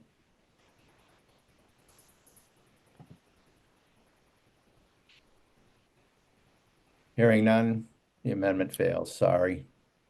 Don't need to apologize. Any other discussion, amendments on this? Counselor Gilman? I have no more amendments. I'd just like to speak to the main motion. I'd also like to credit Council Worthley for having brought us to some of this language by incorporating his own, which he has withdrawn. But you gave us some groundwork to state some of the basic things that we needed to discuss about funding and the difference between just making the right decisions on private to public roads. So I will be supporting this, and I'm very grateful that you accepted the amendment, because I've thought long and hard about that, and it just one of those things that just has really irked me, and this makes me feel very, very happy to hopefully see that you will support this. Thank you. Okay, I'm gonna make do you have an amendment, Counselor Grow? Because I have do a couple. not. I have a couple. I'm done with my amendments. I have, so one is just a typo. Yeah. That, in B1, the bottom line, there's, says petitioners shall use only official. Official doesn't have an O on it. Yep. And then I have an amendment in, B2. It says the collection of signatures shall not span a period of greater than 90 days. I would like to amend that to 120 days. Because Second. I think this is a a big thing that needs to be, and I see just 3 months, it may be a little bit hard, as Councilor Memard and I have, working on, and Councilor Gilman and any of you have worked on private roads, you know how long it can take. And this has an added requirement of 100% because there's actually, some property issues that may happen. So, any discussion on my amendment? Councilor Gilman. I think it's an excellent suggestion, particularly when sometimes we even have people that are living out of the country during seasons. So I will be supporting your amendment, Councilor Gross. Any more discussion on the amendment? Councilor Grace. Yeah, I'm supporting that. I think also it kind of helps along with what Councilor Worthy was saying about being able to have, get a hold of everybody. It gives you additional time to track down people if something's held up in probate or whatever the case may be. So I agree with you. Thank you. You're welcome. All right, any more discussion on the amendment? All right, Madam Clerk, could you call the roll on the amendment? Okay, Councilor Gross, Aye. Councilor Grow, Aye. Councilor Majota, Aye. Councilor Memard, Aye. Councilor Worthley, Aye. Councilor Benson, Aye. Councilor Gilman, Aye. and Councilor Grace. Aye. On Councilor Gross's amendment, the vote is 8 in favor, 0 opposed, 1 absent. All right, so we are opening the second public, Madam Clerk, I'm sorry, Madam Clerk, what is the next order of business? We haven't voted on the thing. Oh, we haven't? Oh, good point. Yeah, you have to vote on the main motion. Right. Any more discussion on the main motion? I'd like to just say Councilor Worthley. thank you. This has been a long process, and I respect and appreciate Councilor Gilman and Councilor Nolan's work, the Private Roads Working Committee. I think even Councilor Blank wasn't on the initial order. This is a different one, but I know this has been going on for some time. It's been arduous. It's been time consuming, but it's been worth it. And I just want to commend everybody for their time they put into this. This is a big success. We know that it doesn't necessarily change the character of every street instantly, and it doesn't make instant progress, but it is progress. So good work. Any more discussion on the main motion? Please call the roll, Madam Clerk. Councilor Gross, Aye. Councilor Grow, Aye. Councilor Majota, Aye. Councilor Memard, Aye. Councilor Worthley, Yes. Aye. Councilor Benson, Aye. Councilor Gilman, Aye. and Councilor Grace. Aye. Main motion passes 8 in favor, 0 opposed, and 1 absent. Okay, next order of business, Madam Clerk. Next order of business, public hearing 2023-054. City Council Order Number 2023-041 to amend Gloucester Code of Ordinances, Chapter 21, Street, Sidewalks, and Other Places by adding a new Article 5 entitled Petition for Alteration of Private Way, and this was continued from the January 9th, 2024 City Council meeting. We read the motion out of O&A before we open the public hearing? No, No. no, So you just open the public hearing. I'm going to open the public hearing and ask if there's anyone speaking in favor of Council Order 2023-41 to amend GCO 21, Chapter 21, Streets and Sidewalks and Other Public Places.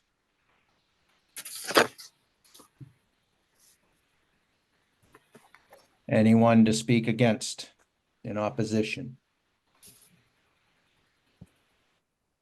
Seeing none, were there any communications, Madam Clerk? There are no communications on this matter. And there's no one to ask questions of, so we will close the public hearing and we will get the committee report. Committee recommendation.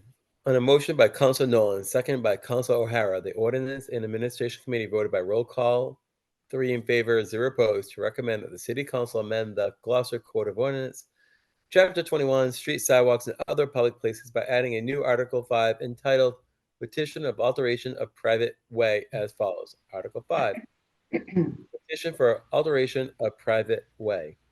Section 21 through 87, Purpose. Purpose of this article is to provide abutters of private ways as defined in 21 through 80 B1 a means to petition the City Council as per MGL Chapter 90, Section 18 to petition for regulating and for acceptance of a private way. Section 21 through 88, regulating parking, speed limit, and traffic on private way. A, any expense set forth in this article is subject to the availability of funding, and the authorization for said funding must be made by recommendation of the mayor and majority vote of the City Council.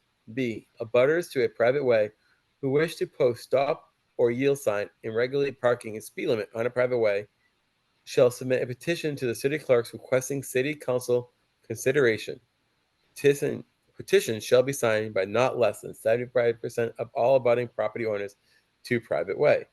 Only one signature per abutting property. All signatures shall be verified by the city clerk. Petitioners shall use only official petition forms available from the city clerk's office upon request. C, all copies, mailings, and cost of postage are the responsibility of the abutting property owners. Petitioners shall include the name and contact information for no less than 3 primary contact persons who shall be abutting property owners to the city clerk. D, following a public hearing, the City Council will vote on approval of action stated on petition that requires a majority vote of the City Council for approval, and I so move. Second. All right. I authored this, so I'm going to speak on it for a second. As we trudge through private ways and state law, I came upon the ability for the City Council to be able to regulate the speed was in particular, I found was interesting, could be done just by a council vote and did not require us to go to the state like it does on every other public street. And that really streamlines the process, and it makes it local. We understand what the street is when they come, we drive down, and it's quite easy for us to figure out whether or not that's an appropriate speed limit. So that's why I brought it forward. It was, when I read that chapter 90, section 18 that allowed us to do this, and then I added in stop signs and parking. Also parking has to be done by, the request comes from the abutters of the private way. So this is a instrument and a vehicle for them to be able to come to us with a petition that they get from the city clerk's office, and it allows them to then request action from us. So that's why I put this forward. Councilor Grow, you had your hand up. Yeah, you answered the first question, which was, I guess the question I had was, what's the problem being solved here? I think that's a question I try to ask on every one of these things. It's like, is there a problem and is it being solved by this thing? And I see partially that it is, but I guess there's a couple things that I wonder about. One is the issue of it coming to the city council for approval, does that increase the responsibility of the city for enforcement?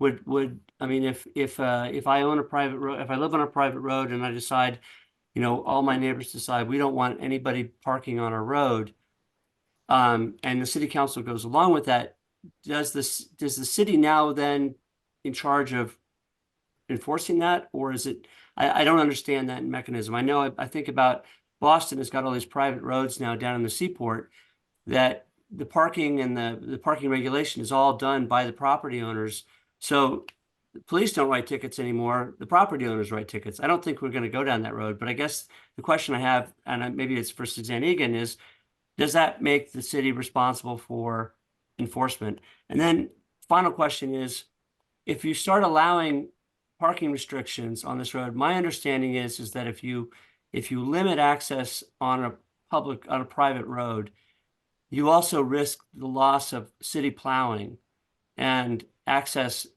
the city to take care of that road for plowing purposes. Again, I would sort of direct that at Suzanne to clarify that, because there may be an unintended consequence of this.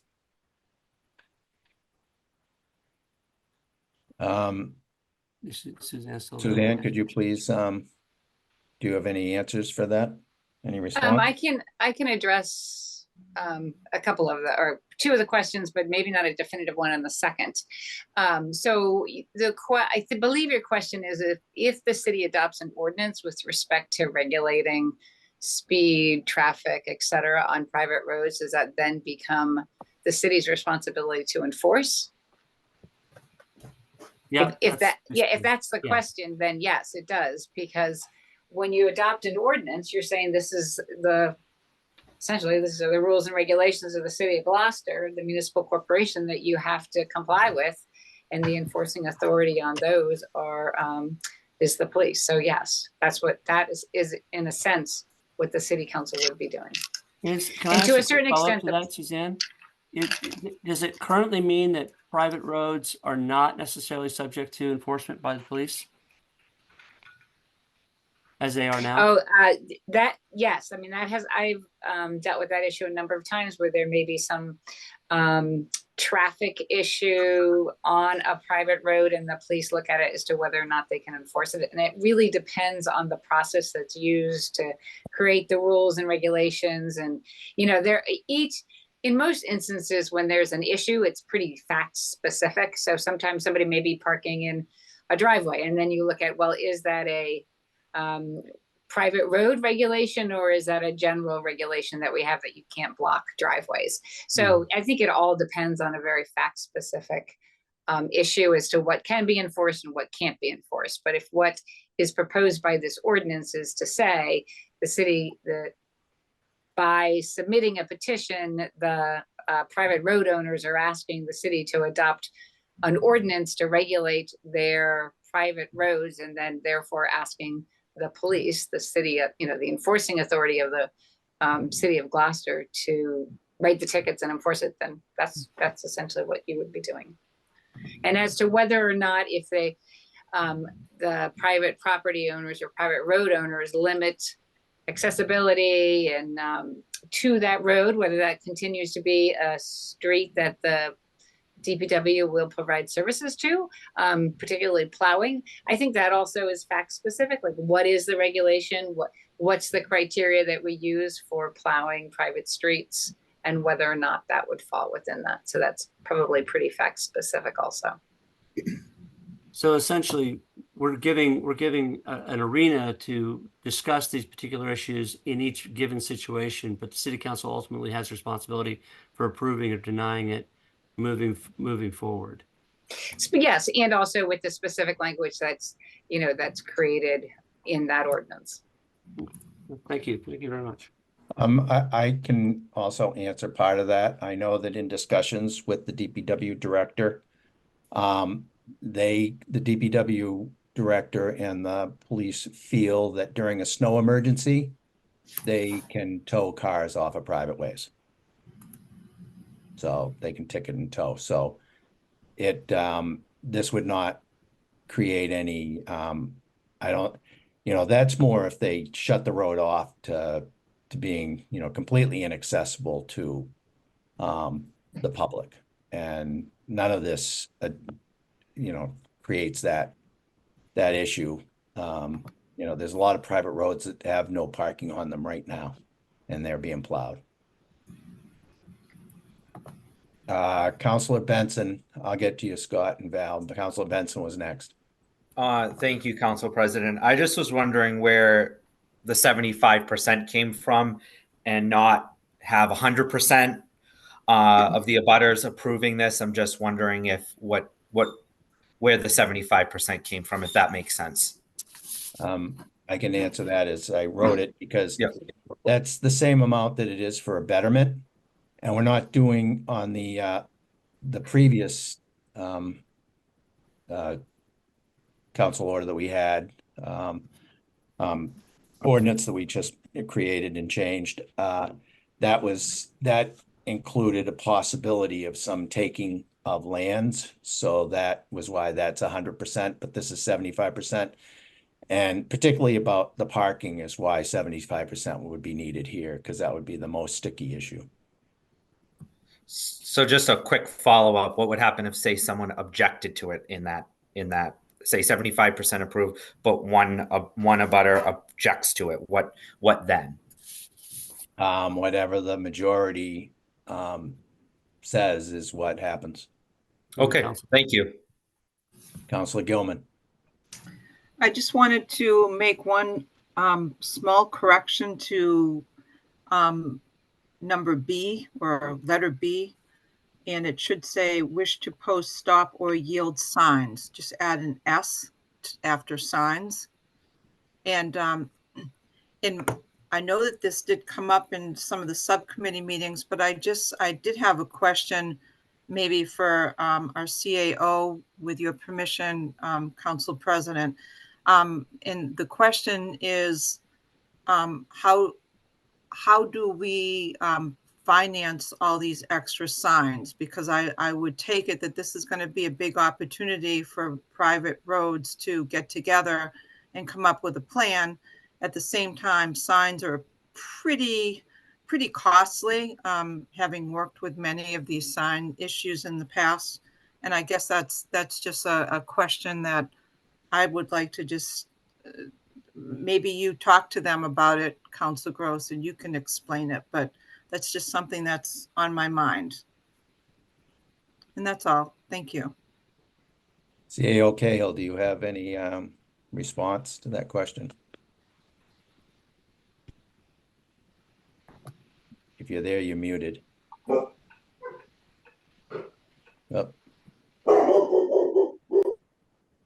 She's not right there at her computer right now. I don't see an avalanche of signs being required. So I just did not find that would be an issue. As far as costs go, it's just, I don't think that will bust the EBW's budget. So, Councilor Member. Thank you. Yeah, I just wanted to refresh all our memories that if these petitioners come to the city council requesting a specific item to be enforced and we approve it, once the regulation is approved, then it is going to be posted via signage, as we just discussed. And then once the signage is posted, at that time, the police are able to enforce. The police can't typically enforce our regulation until it's posted on the physical way. So there is a clear process where they come to us, we approve it, and it will go down this path. But I think it makes good sense. Councilor Worthley. Yes, Councilor Gross. I like a lot of things about this. I do have two quick questions. I think Councilor Benson was saying, what happens if one person opposes? What this is to petition to have it heard. Someone can oppose it at a council meeting, and we could vote. If the merits of their argument are such that we decide it's not a good idea, we can vote against it. Unless I understand this wrong, this is to get it in front of us. Am I understanding it correctly? That would be it. They would have to petition us to, yes, it would be following a public hearing. The city council will vote approval on action stated on the petition. So yes, we could vote it down. If people didn't sign this or were against it, they're still going to have their day in court, if you will, by being heard at a public hearing. Yeah. Right? Yes, that is correct. Okay. So that answers that. And then I had a second question, and that's escaped me right now. Forgive me. If I remember it, We'll go to Councilor Grace and come back to you. Thank you. Councilor Grace. Yeah, it's just a comment that when I read this, what jumps out to me is it's a safety issue, parking, yield signs, stop signs. So I completely agree with you on it that, it gives private roads a mechanism to, kind of just better their existence. It can be a little bit of no man's land out there on some of them. That's Thank it. you. Councilor Gilman. You're welcome. Oh, I'll come back to you, Councilor Worthley. Go ahead, Councilor Gilman. Thank you. So I do have a question. This is going to cost our city money to put ads in the Gloucester Daily, which are ranging between $300 and $500, right? So I'm just wondering if you had thought, Councilor Gross, of putting an application fee into this. So if it was approved to go to public hearing, that the abutters would submit an application fee of maybe $300 to cover the costs. Do you want an amendment you want to make, or? Sure, but I have no idea where to put it because I don't know where the finance would be. But I would add maybe I would like to make an amendment to insert item E, abutters upon approval at O&A would be requested to submit an application fee of $300. And I so move. You have a second? I'll give a second for discussion. Okay, discussion. Councilor Grow. I love you, Councilor Gilman. Let's put the shoe on the other foot. If you live on a public way and you want to petition the council to do something, you call your counselor and you ask them to do something. There's no fee. There's no, even if it requires a public hearing, you're not held accountable personally to pay for that. And I think that the argument that often comes up with people who live on private roads is, I pay my taxes. Yes, you do. And we all know that. But I think it's one of those things where that's a place where I think people need to be treated equitably in terms of their road is in my view no different than a public road undergoing the same issue. I mean, I agree that there's a slight difference, but I think not so much that we wouldn't charge someone on a public road to do the same process. I don't think we should charge somebody on a private road. I will make a friendly, I would like to withdraw without prejudice my amendment. That was a really powerful argument. Good job, Councilor Gray. Okay, withdrawn. We don't need to vote that. You can withdraw it. Are you withdrawing the motion? Yeah. Okay, any other discussion on this? Councilor Worthley, you remembered what you were going to say. Thank you. It's a quick one. Would this ordinance preclude someone who lives on a private road from asking a city councilor to submit legislation like a stop sign or a handicap spot? Does this mean that we wouldn't be able to do any of the work we do on public roads for residents of public roads on private roads, or is this is their mechanism in case they don't have a council that can do this? This is their mechanism, no matter what. A councilor can't come forward without this. Hang on. So I'm not sure if it was my side or your side, but it got a little muddy there. Could you say that again? The way, if this is adopted, then the city councilor wouldn't be able to just put in a council order for a stop sign. Unless it is on a corner of a private and public road. Okay, so that I mean, changes. we can take stop signs and yield signs out of here. I mean, you can make that amendment. There's a lot of private roads that people might ask us for help on, and I'd hate to say, sorry, you got to talk to your neighbors. But like Councilor Gross said, if you lived on a public road, I could do something for you. It kind of separates the haves and have-nots again, in the way I see it. Councilor Memard. I would just say in response to the question that Councilor Worthley is raising, that this specifically allows us to not have to go to the state the way we recently did on Emerson Avenue, for example, or for Salt Island Road and Palfrey Road. But it allows us to make this modification at the request of the citizenry of the neighborhood directly without going through a time-consuming, slow process. The Briar Neck Salt Island Road petition to the state got lost somewhere, so we're still waiting to hear back from them. But this, as Councilor Gross stated, would allow us to deal with that issue completely locally.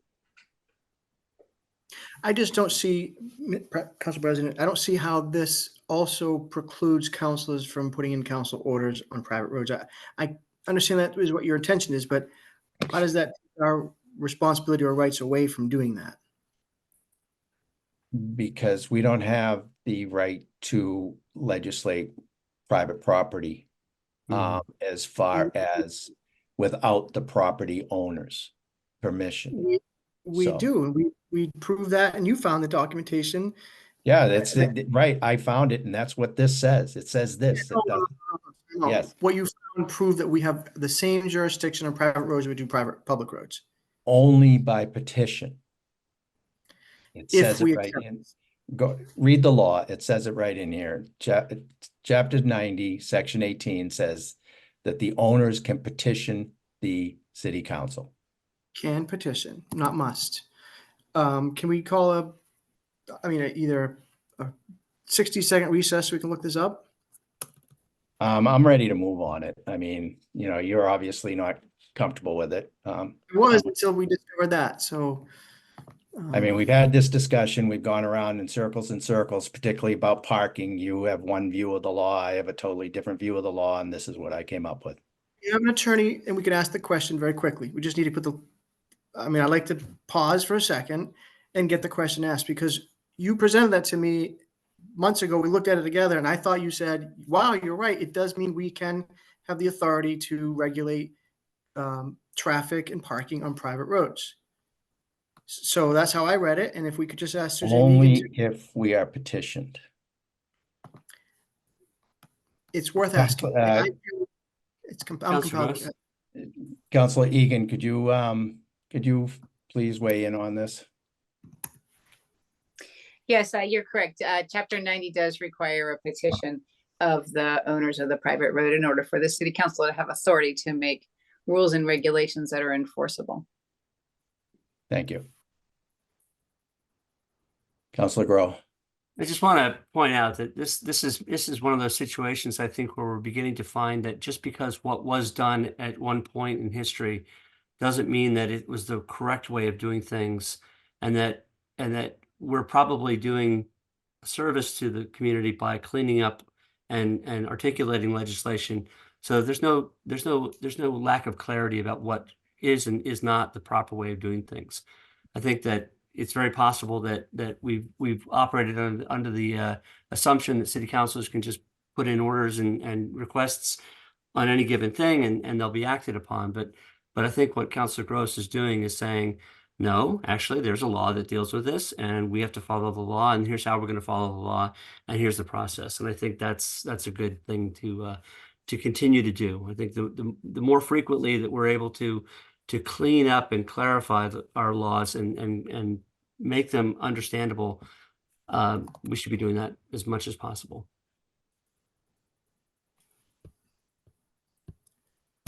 Thank you. Did that answer your question, Councilor Worthley? No, I mean, for example, I just read it and I see the sentence that says the city council in a city can regulate use of private roads. So that's what I see. I'd like to pull it up, but it's going to take me a minute to find that. So we just had a legal opinion. Yes, opinion, but I have facts based on the Mass General Law. So if we are looking at the same documents, we're trying to rush this right now, and I need another minute. No, well, I rush right now, if I may, because I've asked a question that I've read before. I don't have the document in front of me that says city councils. In Boston, it's different. In towns, it's different. In cities, it's different. And it says we can regulate that. And we had that on near Corliss Landing, and it was proven that we have the authority to do it. So I don't want to put something in writing that makes it harder for us to help people. Can I read you the section of the law? The section you have, yes, you can. And then I'll Okay. find the one The that I section need. of chapter 90, section 18, in the last paragraph, it says, Can you screen share that, by the way? Sorry. pardon me? No, I'm not going to screen share. I can't. It's on a different computer. Yeah. Chapter 90. What is it? Section 18. Okay. Any person, corporation, firm, or trust owning a private parking area or owning land or an abutting to a private way, or a person, corporation, firm, or trust controlling such land or parking area with the written consent of the owner may apply in writing to the city council.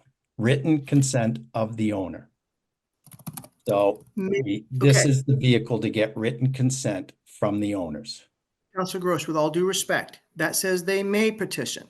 One paragraph before that, it says the city council, and then it lists all other sorts of things in Boston and boards of selectmen, park commissioners, a traffic commissioner, director of traffic, may petition the department to modify the speed limit on a state highway within geographic boundaries.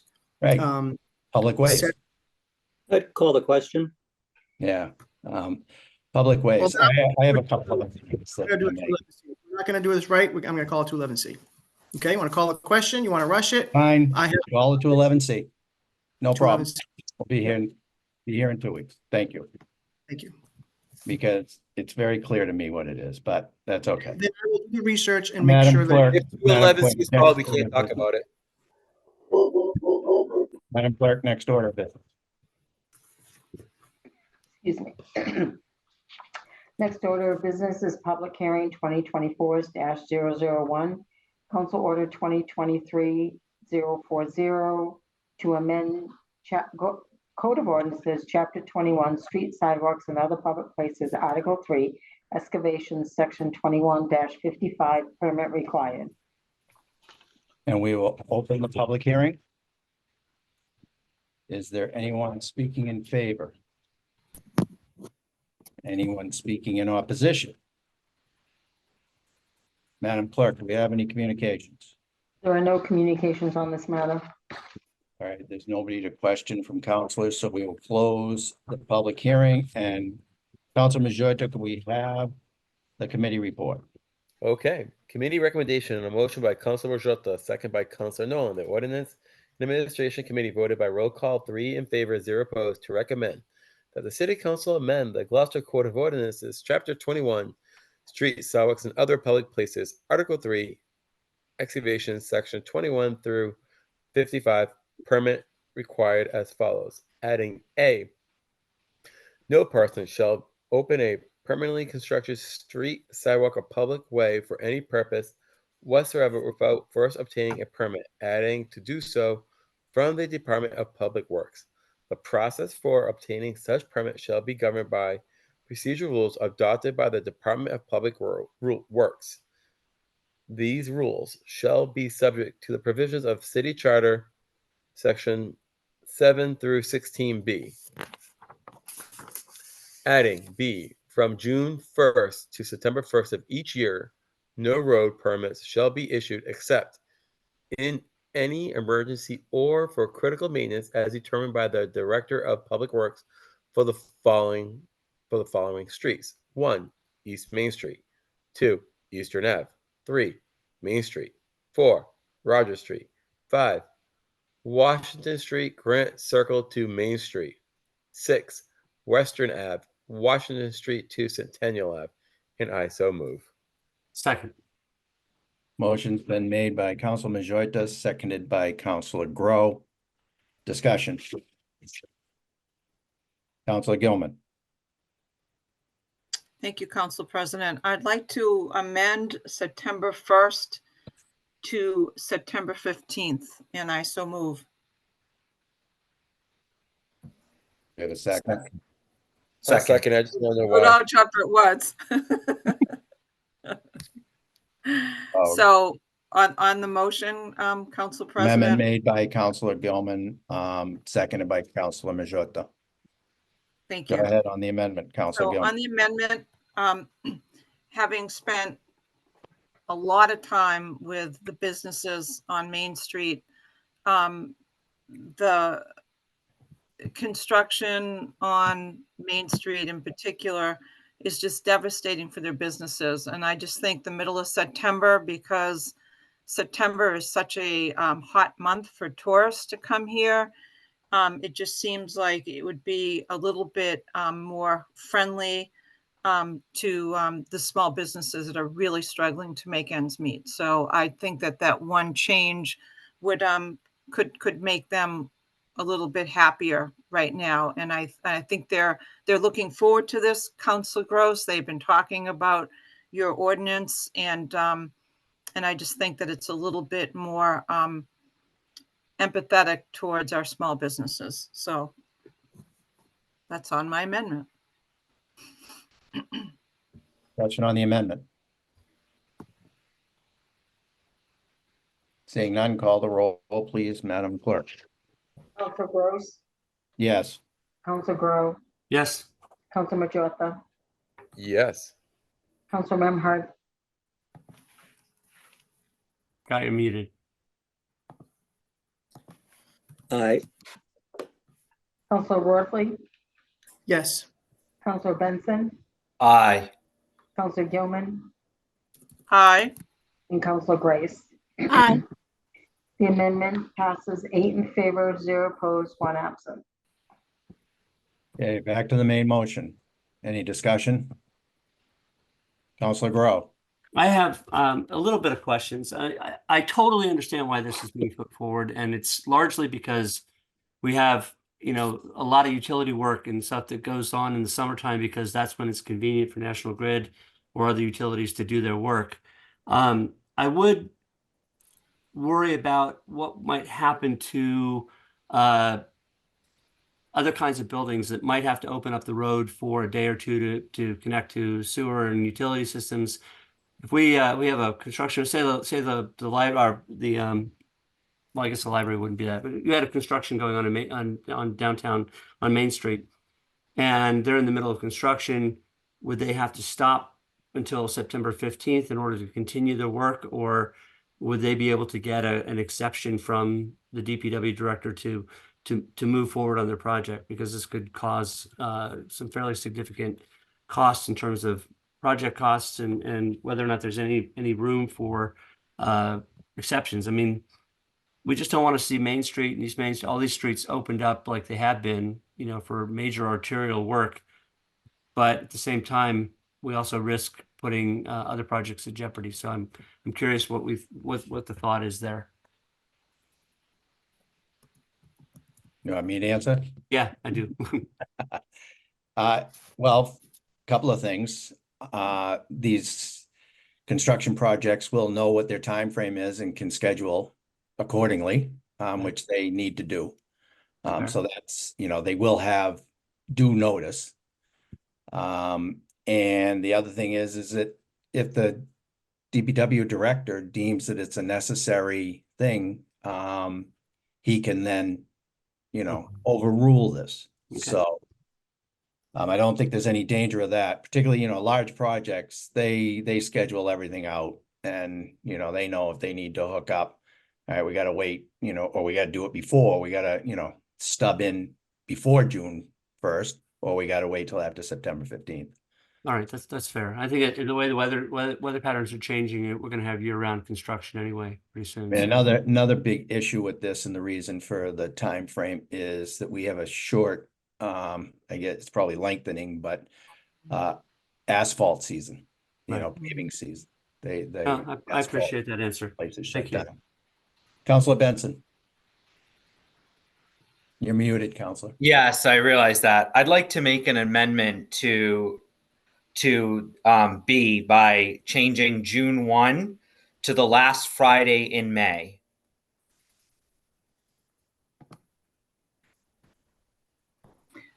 I'll second it for the conversation. Okay, and this is the first time doing this, so bear with me. I would like to, so we can also include the Memorial Day weekend, which is vital to a lot of our businesses. So having that part of it could be very helpful. So that's kind of where I'm coming from on it, if anyone has any questions. Councilor Grow. Well, the last Friday in May, this year is the 31st. I mean, do you want to say following Labor Day? I mean, Memorial Day? Yeah, that would be kind of what I was trying to do. Yeah, I'm trying to do it so it would be the Friday prior to Memorial Day, if Oh, I that see what makes you're sense. I saying. don't know if Okay. that's, No, I yeah, understand. that's kind of what I'm trying to, thank you. And Okay. I can make a friendly, No, so I'm it's trying to fine. just do it. It works fine. It's the Okay. Friday before Memorial Day is also within that window. So, oh no, I it's not. appreciate that. Because I know it's the last Monday of, so if there was a Memorial Day, if there was a Friday in after Memorial Day, which is possible. It is this year. Have we Sorry. had a Okay. second on this motion? I did. Yeah. Okay. I would be happier if we just said Memorial Day to September 15th. But I guess I don't count. I already made my second. I could make could I make an amendment to my amendment if that's possible? You can change language, sure. Yeah, I'll change the language, and thank you for bearing with me, everyone, and those that are listening, to be the Friday prior to the Memorial Day holiday, if that's possible, to put that language in, if that makes sense. And I'll second that. That's the amendment. Mm-hmm. That is the amendment. Okay. The Discussion. Friday prior to Memorial Day. Okay. Council Worthley, you had your hand up. Oh, just that this year's Friday, the last Friday of the month is after Memorial Day. So the amended amendment covers that. Makes it the 24th. Thank you, Council. Mhm.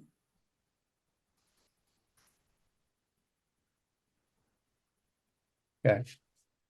Any more discussion on the amendment?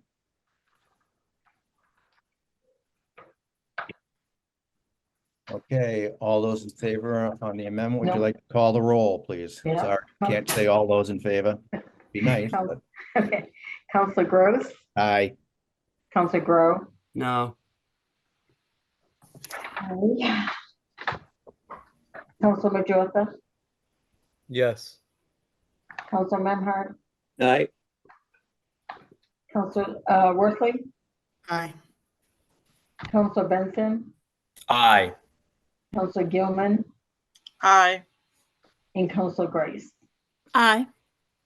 The motion passes 7 in favor, 1 opposed, and 1 absent. Okay, back to the main motion. Did we vote on Councilor Gilman's extending it in September? Did we vote on? We know we discussed it, but did we vote on that? You did. Madam Clerk, did we vote on Counselor on the September 15th amendment? Yes, yes, we did. Okay, so now we're back to the main motion as amended. Discussion? Counselor Gilman. I like these thoughtful extensions. I like the work that you've done, Councilor Gross. I like the fact that you worked with our DPW director to kind of hone in on the expanded group of streets, because it gives us a more realistic planning look at this. So I will be supporting this as amended. Thank you. Any further discussion? Madam Clerk, will you call the roll? Oh. Yep. Marjorie, do you have anything? Yeah, I just wanted to say it's a common sense ordinance, and I appreciate common sense. Thank you. Any more discussion? Hey, Madam Clerk, would you call the roll? Counselor Gross, Aye. Counselor Grow, Aye. Counselor Majota, Aye. Counselor Memhard, Aye. Counselor Worthley, Aye. Counselor Benson, Aye. Counselor Gilman, Aye. and Counselor Grace. Aye. The main motion passes on a vote of 8 in favor, 0 opposed, 1 absent. Okay, thank you, Madam Clerk. Next order of business. Okay, so next order of business is the public hearing 2024-002, City Council Order 2023-052, to amend Gloucester Code of Ordinances, Chapter 22, Traffic and Motor Vehicles, Article 6, Traffic Schedules, Section 22-270, Parking Prohibited at all times, and Section 22-291, Tollway Zones, by adding Western Avenue southerly side, beginning from the crosswalk at the public landing in an easterly direction for a distance of 33 feet. Mr. President, Open the public hearing. Do we have anyone speaking in favor? Anyone speaking in opposition? Madam Clerk, do we have any communications?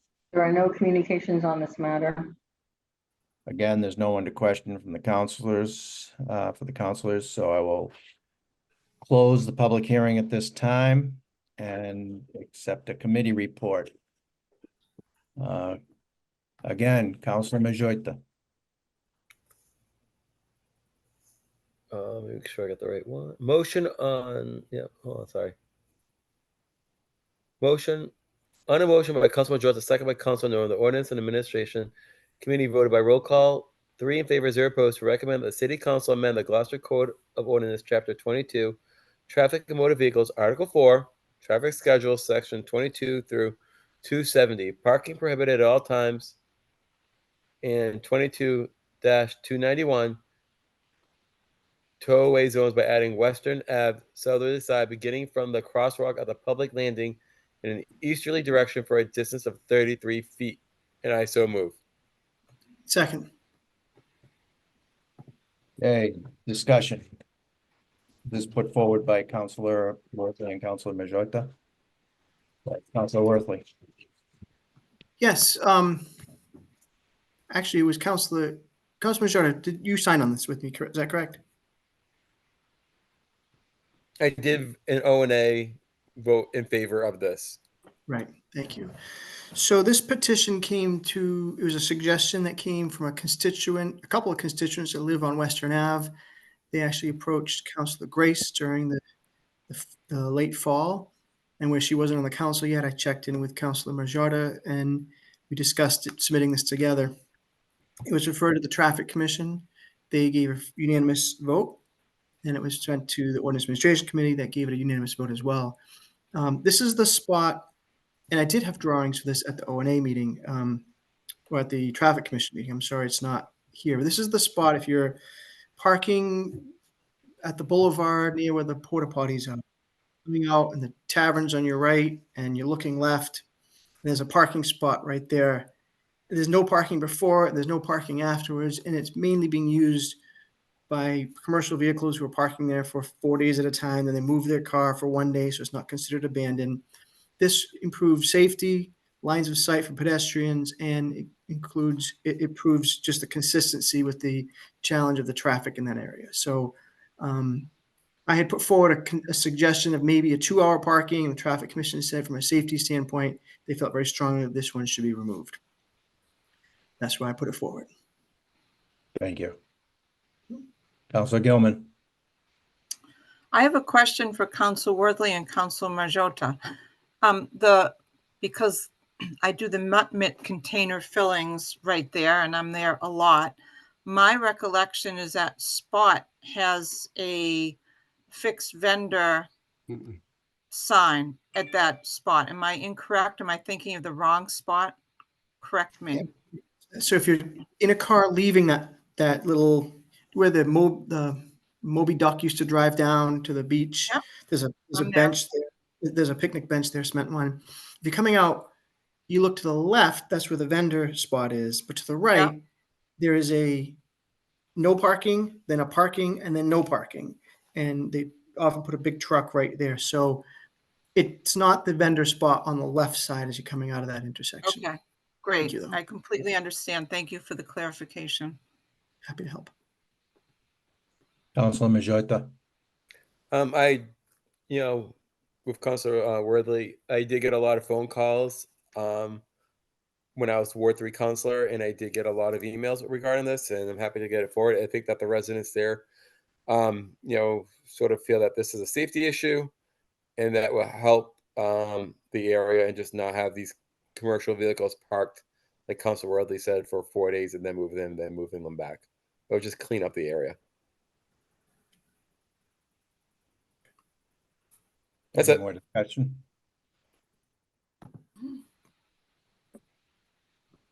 Seeing none, Madam Clerk, would you call the roll? Council Gross, Aye. Council Grow, Aye. Council Majota, Aye. Council Memhard, Aye. Council Worthley, Aye. Council Benson, Aye. Council Gilman, Aye. and Council Grace. Aye. Motion passes 8 in favor, 0 opposed, 1 absent. Next order of business, Madam Clerk. Is public hearing 2023-003, City Council Order 2023-059 to amend Gloucester Code of Ordinances, Chapter 22, Traffic and Motor Vehicles, Article 5, Stopping, Standing, and Parking, Division 1, generally, Section 22-176, Penalties for Parking Violations, subsection A, parentheses 10, upon a sidewalk or crosswalk by deleting $25 and inserting $100. I'll open the public hearing. Is there anyone who would like to speak in favor?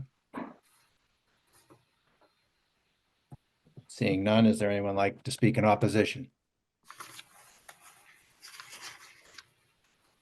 Seeing none, Madam Clerk, do we have any communication? There are no communications on this matter. Thank you. I'm going to close the public hearing and we get the committee report. Councilor Majota. On a motion by Councilor Majota, second by Councilor Grace, the Ordinance and Administration Committee voted by roll call, 3 in favor, 0 opposed, to recommend that the City Council amend the Gloucester Code of Ordinance, Chapter 22, Traffic and Motor Vehicles, Article 5, Stopping, Standing, and Parking, Division 1, generally, Section 22 through 176, Penalties for Parking Violations, subsection A10, upon a sidewalk or crosswalk by deleting $25 and inserting $100. And I so move. Second. I'll second it. Thank you. All right, motion was made by Councilor Majota, seconded by Councilor Worthley. Councilor Worthley, I believe you put this forward. I did. Thank you very much. This one is really important for me and it hits me on a personal level. And I think it's across the city. Right now, if you park in a handicap spot, there's a $100 fine. I think we all understand, appreciate that and support that. That's what's in our ordinances. But if you park on a crosswalk or on a sidewalk, it's a $25 fine. When I became a single dad, I was not a happy time in my life. My kids were 2 and 3 years old. And I was determined to still be active and get them out. And I had a double stroller and I'm going down Maplewood Ave and I couldn't get the stroller down the street. So I had to go into the street to get the kids to go downtown. And it got me thinking back then, and still the case, if you're in a wheelchair, great, $100 fee if someone parks in a handicap spot, but I take my wheelchair under a sidewalk and you find a car parked on a sidewalk, we've essentially just completely inhibited that person's ability to move at all, and yet it's a $25 charge. This doesn't mean that the police department suddenly is going to have more officers available to patrol this. It doesn't mean that we're going to all of a sudden crack down on it, but it means that if you get a ticket for parking on a sidewalk, on a crosswalk for $100, it hits, I think, a lot harder to say, I'm not going to do that again. I did a lot of walking during this last campaign. This is not just a downtown issue. East Main Street, I think Councilor Memhard can attest to it. There's people who park on the sidewalk all day. And it makes it a lot harder for our residents and for our visitors and for our mobilely impaired people to get around. So that's why I think we should stand up for a larger fee against this. Thank you. Any other discussion? Councilor Memhard. I appreciate the sentiment here, and I think it's probably 100% appropriate.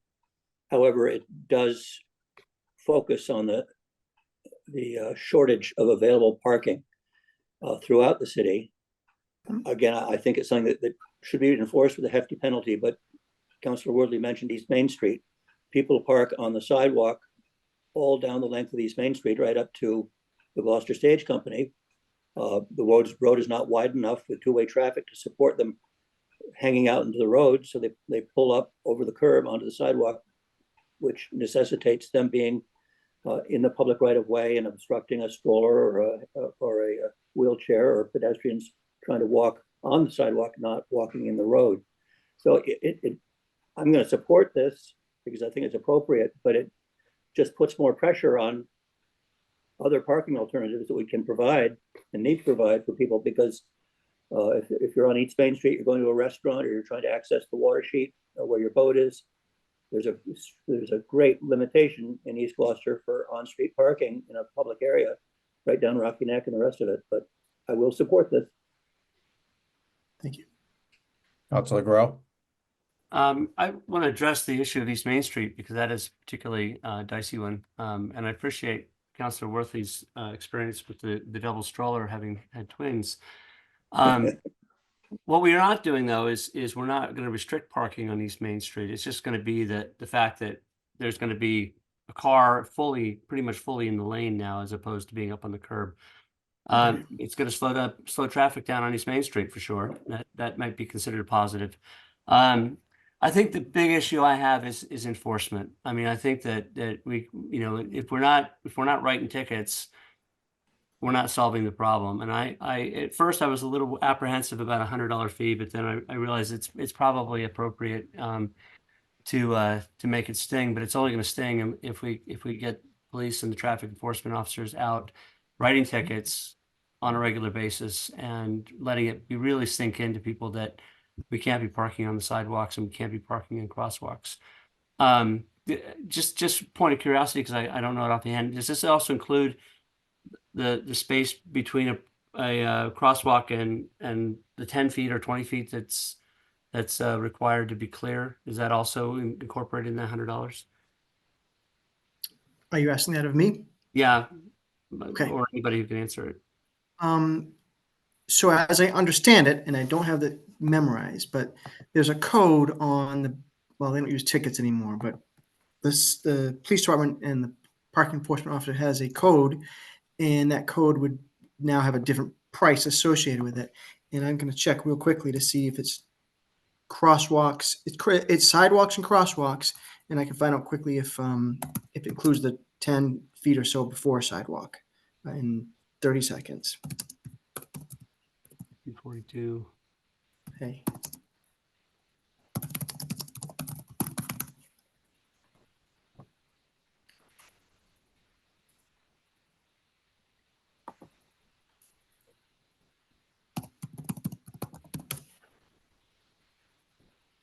Got it. It says upon within a 20 feet of an intersecting way, except alleys. I would assume that fits into that category because Right. within 20 feet of the intersecting way, regardless, may or may not have a crosswalk on it, but it's still within 20 feet. You're faster than I am. Good job. Okay, I'm good. Thank you. Any other discussion? Councilor Grace. You're muted. Thank you. I agree that, it's an enforceability issue. However, it's a start. They're called sidewalks for a reason. And, cars drive up on there. Not only does it make it dangerous for pedestrians, but it also does damage to the sidewalks, which down in the area where I live, there's been a lot of work done to put sidewalks in on like Grove Street and Maplewood Ave and things like that. So, I'm for this. And trust me, having gotten a $90 ticket in the North End for doing something stupid, you only have to get it once and you don't do it again. So, I support this. Thank you. Thank you. Councilor Gilman. So I think one of the most annoying things for me living on Ward 4 is seeing the amount of cars that are parked on our sidewalk on Washington Street. Typically cars are driving 30 to 45 miles an hour on Washington Street. There are plenty of walkers, there are plenty of strollers, there are plenty of people using walkers, canes, and it does break my heart to see people having to walk in the middle of Washington Street in order to pass. My biggest culprits are landscapers and contractors who are trying to do work at property, and sometimes there are 3 or 4 at one location with no place to park. So that does create somewhat of a difficulty for the contractors. But to me, you know, I think that this is a good. I think public safety is really, really important, and this just makes me crazy, and it happens way too often. It is going to be an enforcement issue, but I think if the contractors know that it's $100 fine, then maybe they'll carpool from some other place where they can park and then find a spot for the one truck that has all the equipment. I'm not sure. I mean, we can't solve it, but I do think that it's a huge issue, and I will be supporting it, but we'll have to see where it goes in terms of enforcement and consider that.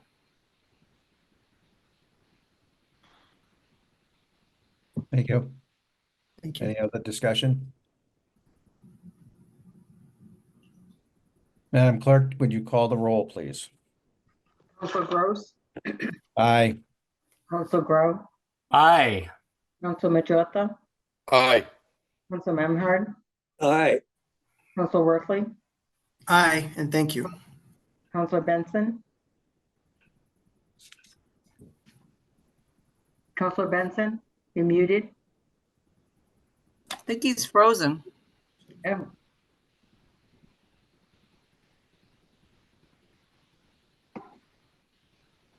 Okay, note the Council Benson was frozen on this vote. Okay, and Councilor Gilman. Aye. Okay, the motion passes 7 in favor, 0 opposed, 1 absent, and 1 frozen counselor. It's no emergency. Who was opposed? No one, I said 0 opposed. Oh, okay. Sorry. Sorry. And We next did order of actually, business, Madam Clerk. Okay, the next order of business is for council vote, the warrant for the March 5th, 2024 presidential primary. Move All to right. adopt. Second. Second. Any discussion? Nope. We all have to sign this. Unfortunately, if we were at Kairos, we could have got it done, but when does this have to be signed? We should probably be signed sometime this week, or the latest would be next Tuesday and Wednesday next week. All right, and you're open late on Thursday, so Yes. for the working folks. Okay. So who seconded the motion, Councilor President? Everybody. Councilor Oh. Worthley. Okay. All right, Okay. motion made by Councilor Gilman, seconded by Councilor Worthley. Any more discussion? Okay, could you call the roll, please, Madam Clerk? Council Gross, Aye. Council Grow, Aye. Council Majota, Aye. Council Memhard, Aye. Council Worthley, Aye.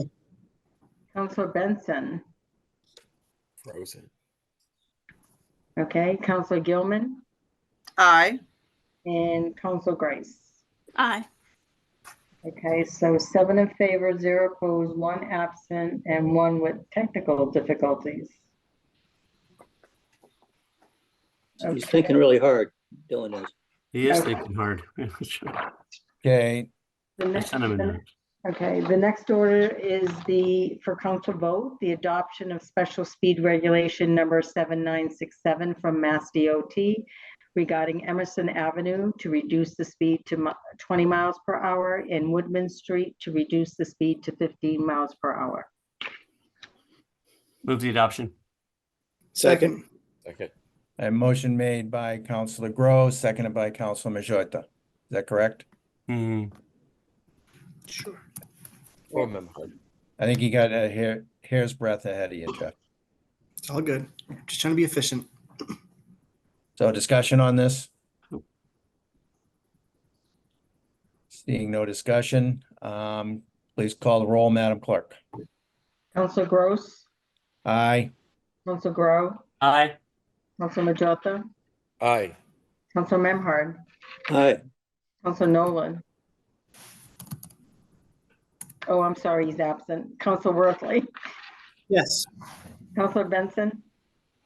Still thinking. Okay, Counselor Gilman Aye. and Counselor Grace. Aye. Motion passes 7 in favor, 0 opposed, 1 absent, and 1 with technical difficulty. Okay, the next is for council vote, the city council civility resolution. Before we get to that, Madam Clerk, do we need, what's needed for signatures on these things? Oh, okay, I should have, I had it all ready for tonight if we were in Sorry. person. The city So council. we have that to sign also. Yes, you have that to sign, and once it's signed, it goes back to the Mass DOT for the final signature from them, and then it'll come back to us, and the DPW can install the signs. And that requires a signature from all the counselors, right? Yes. Counselor Benson's calling in. Okay.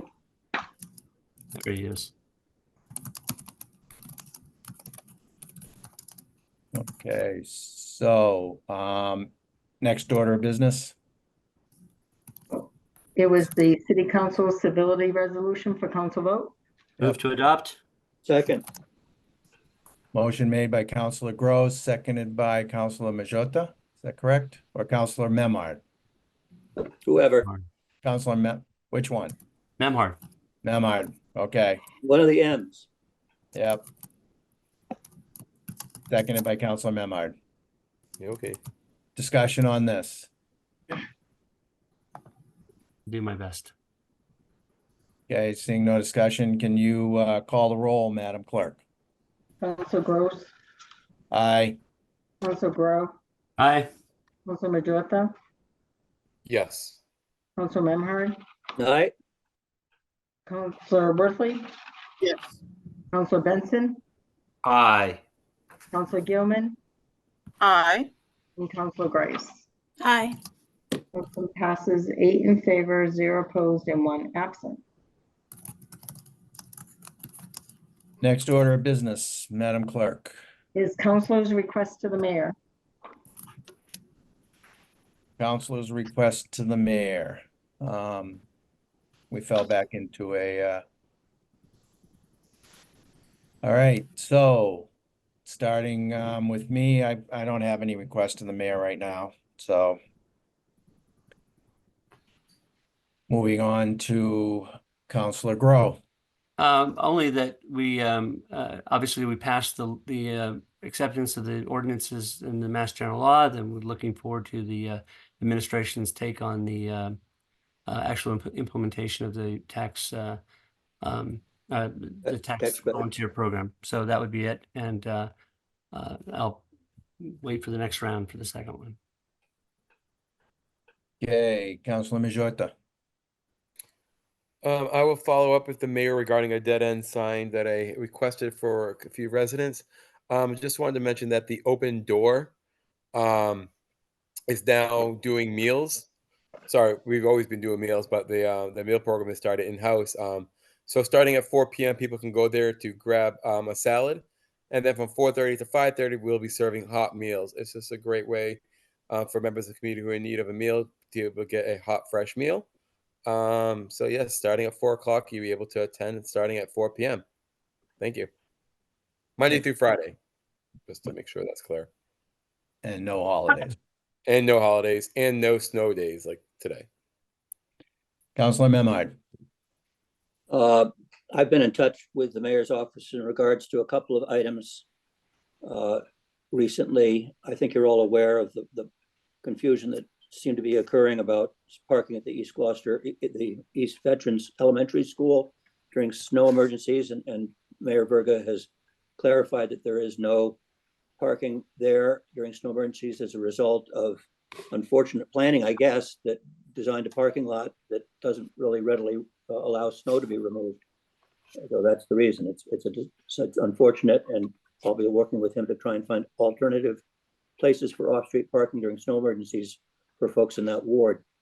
I have had concerns on Friday. Juvenile vandals broke into the storage shed at the East Gloucester School playground at the playground there behind the now closed school. They broke a door open. They gained access. They strew athletic gear around the field, and it created an unsafe condition, and the police were notified. And I've asked for an update from the mayor about the specific time frame for protecting that site with a fence and the schedule for the demolition to avoid unwanted acts of vandalism that maybe the abandoned property may attract. And it becomes a little bit urgent and for a safety issue to address that and understand what it is. But the neighbors are very concerned about that vandalism and the neglect that any abandoned building attracts and the misdeeds that can occur. Thank you.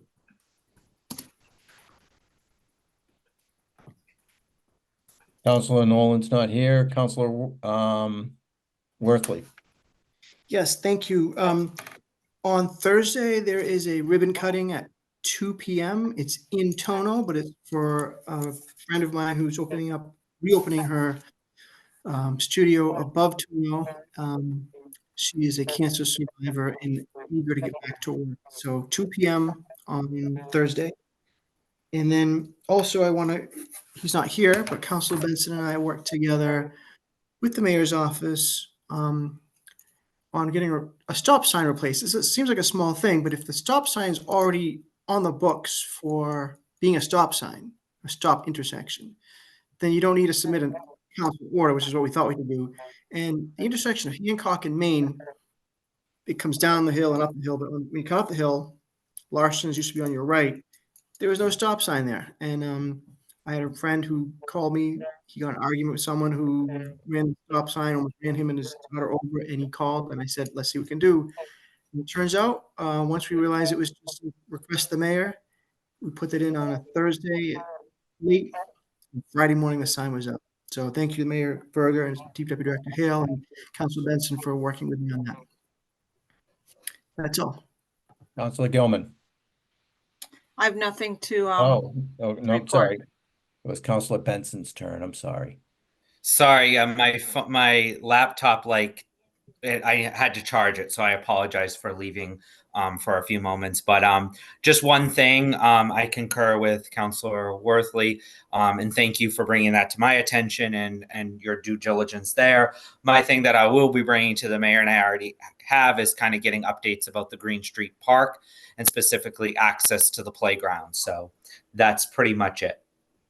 Okay, thank you. Now, Councilor Gilman, sorry about I that. have nothing to add. Thank you. Great. Councilor Grace. Yeah, it's actually, I want to just give a shout out to Bill Melvin on the school committee. I had a constituent reach out to me about starting a recycling program at the new school. And I reached out to my school committee liaison, and he's working diligently to try to facilitate that. And I am very grateful for that. And also, Dylan, I just love your Valentine's tree. So thanks. Yeah, that is a Valentine's Day tree, folks. Yes. Happy Valentine's Day to everyone. Happy Valentine's Day. Thank you. Thank you. All right, we're on the second round. Councilor Groh, did you have something you wanted to? No, I was going to go and do the community meals, and then Frank went and pinned me to the post. Well, that's why we do one at a time. Cheers. Okay, everybody's all set on this? I'll entertain, I'll just go right ahead. Entertain a motion to adjourn. So moved. No, we have Second. moved by Councilor Groh. No, seconded by Councilor Groh. No, moved by Councilor Groh, seconded by, sorry. Who seconded it? Everybody. Everyone. Would you call the roll, please, Madam Clerk? Sorry for that confusion. Councilor Gross, Aye. Councilor Grow, You betcha. Councilor Majota, Yes. Council Memhard, Aye. Council Worthley, Aye. Council Benson, Aye. Council Gilman, Aye. Council Grace. Yes. Motion passes 8 in favor, 0 opposed, 1 absent. We are adjourned. Good night, everyone. Everybody Night, have a good everybody. night. Thank you. Good night.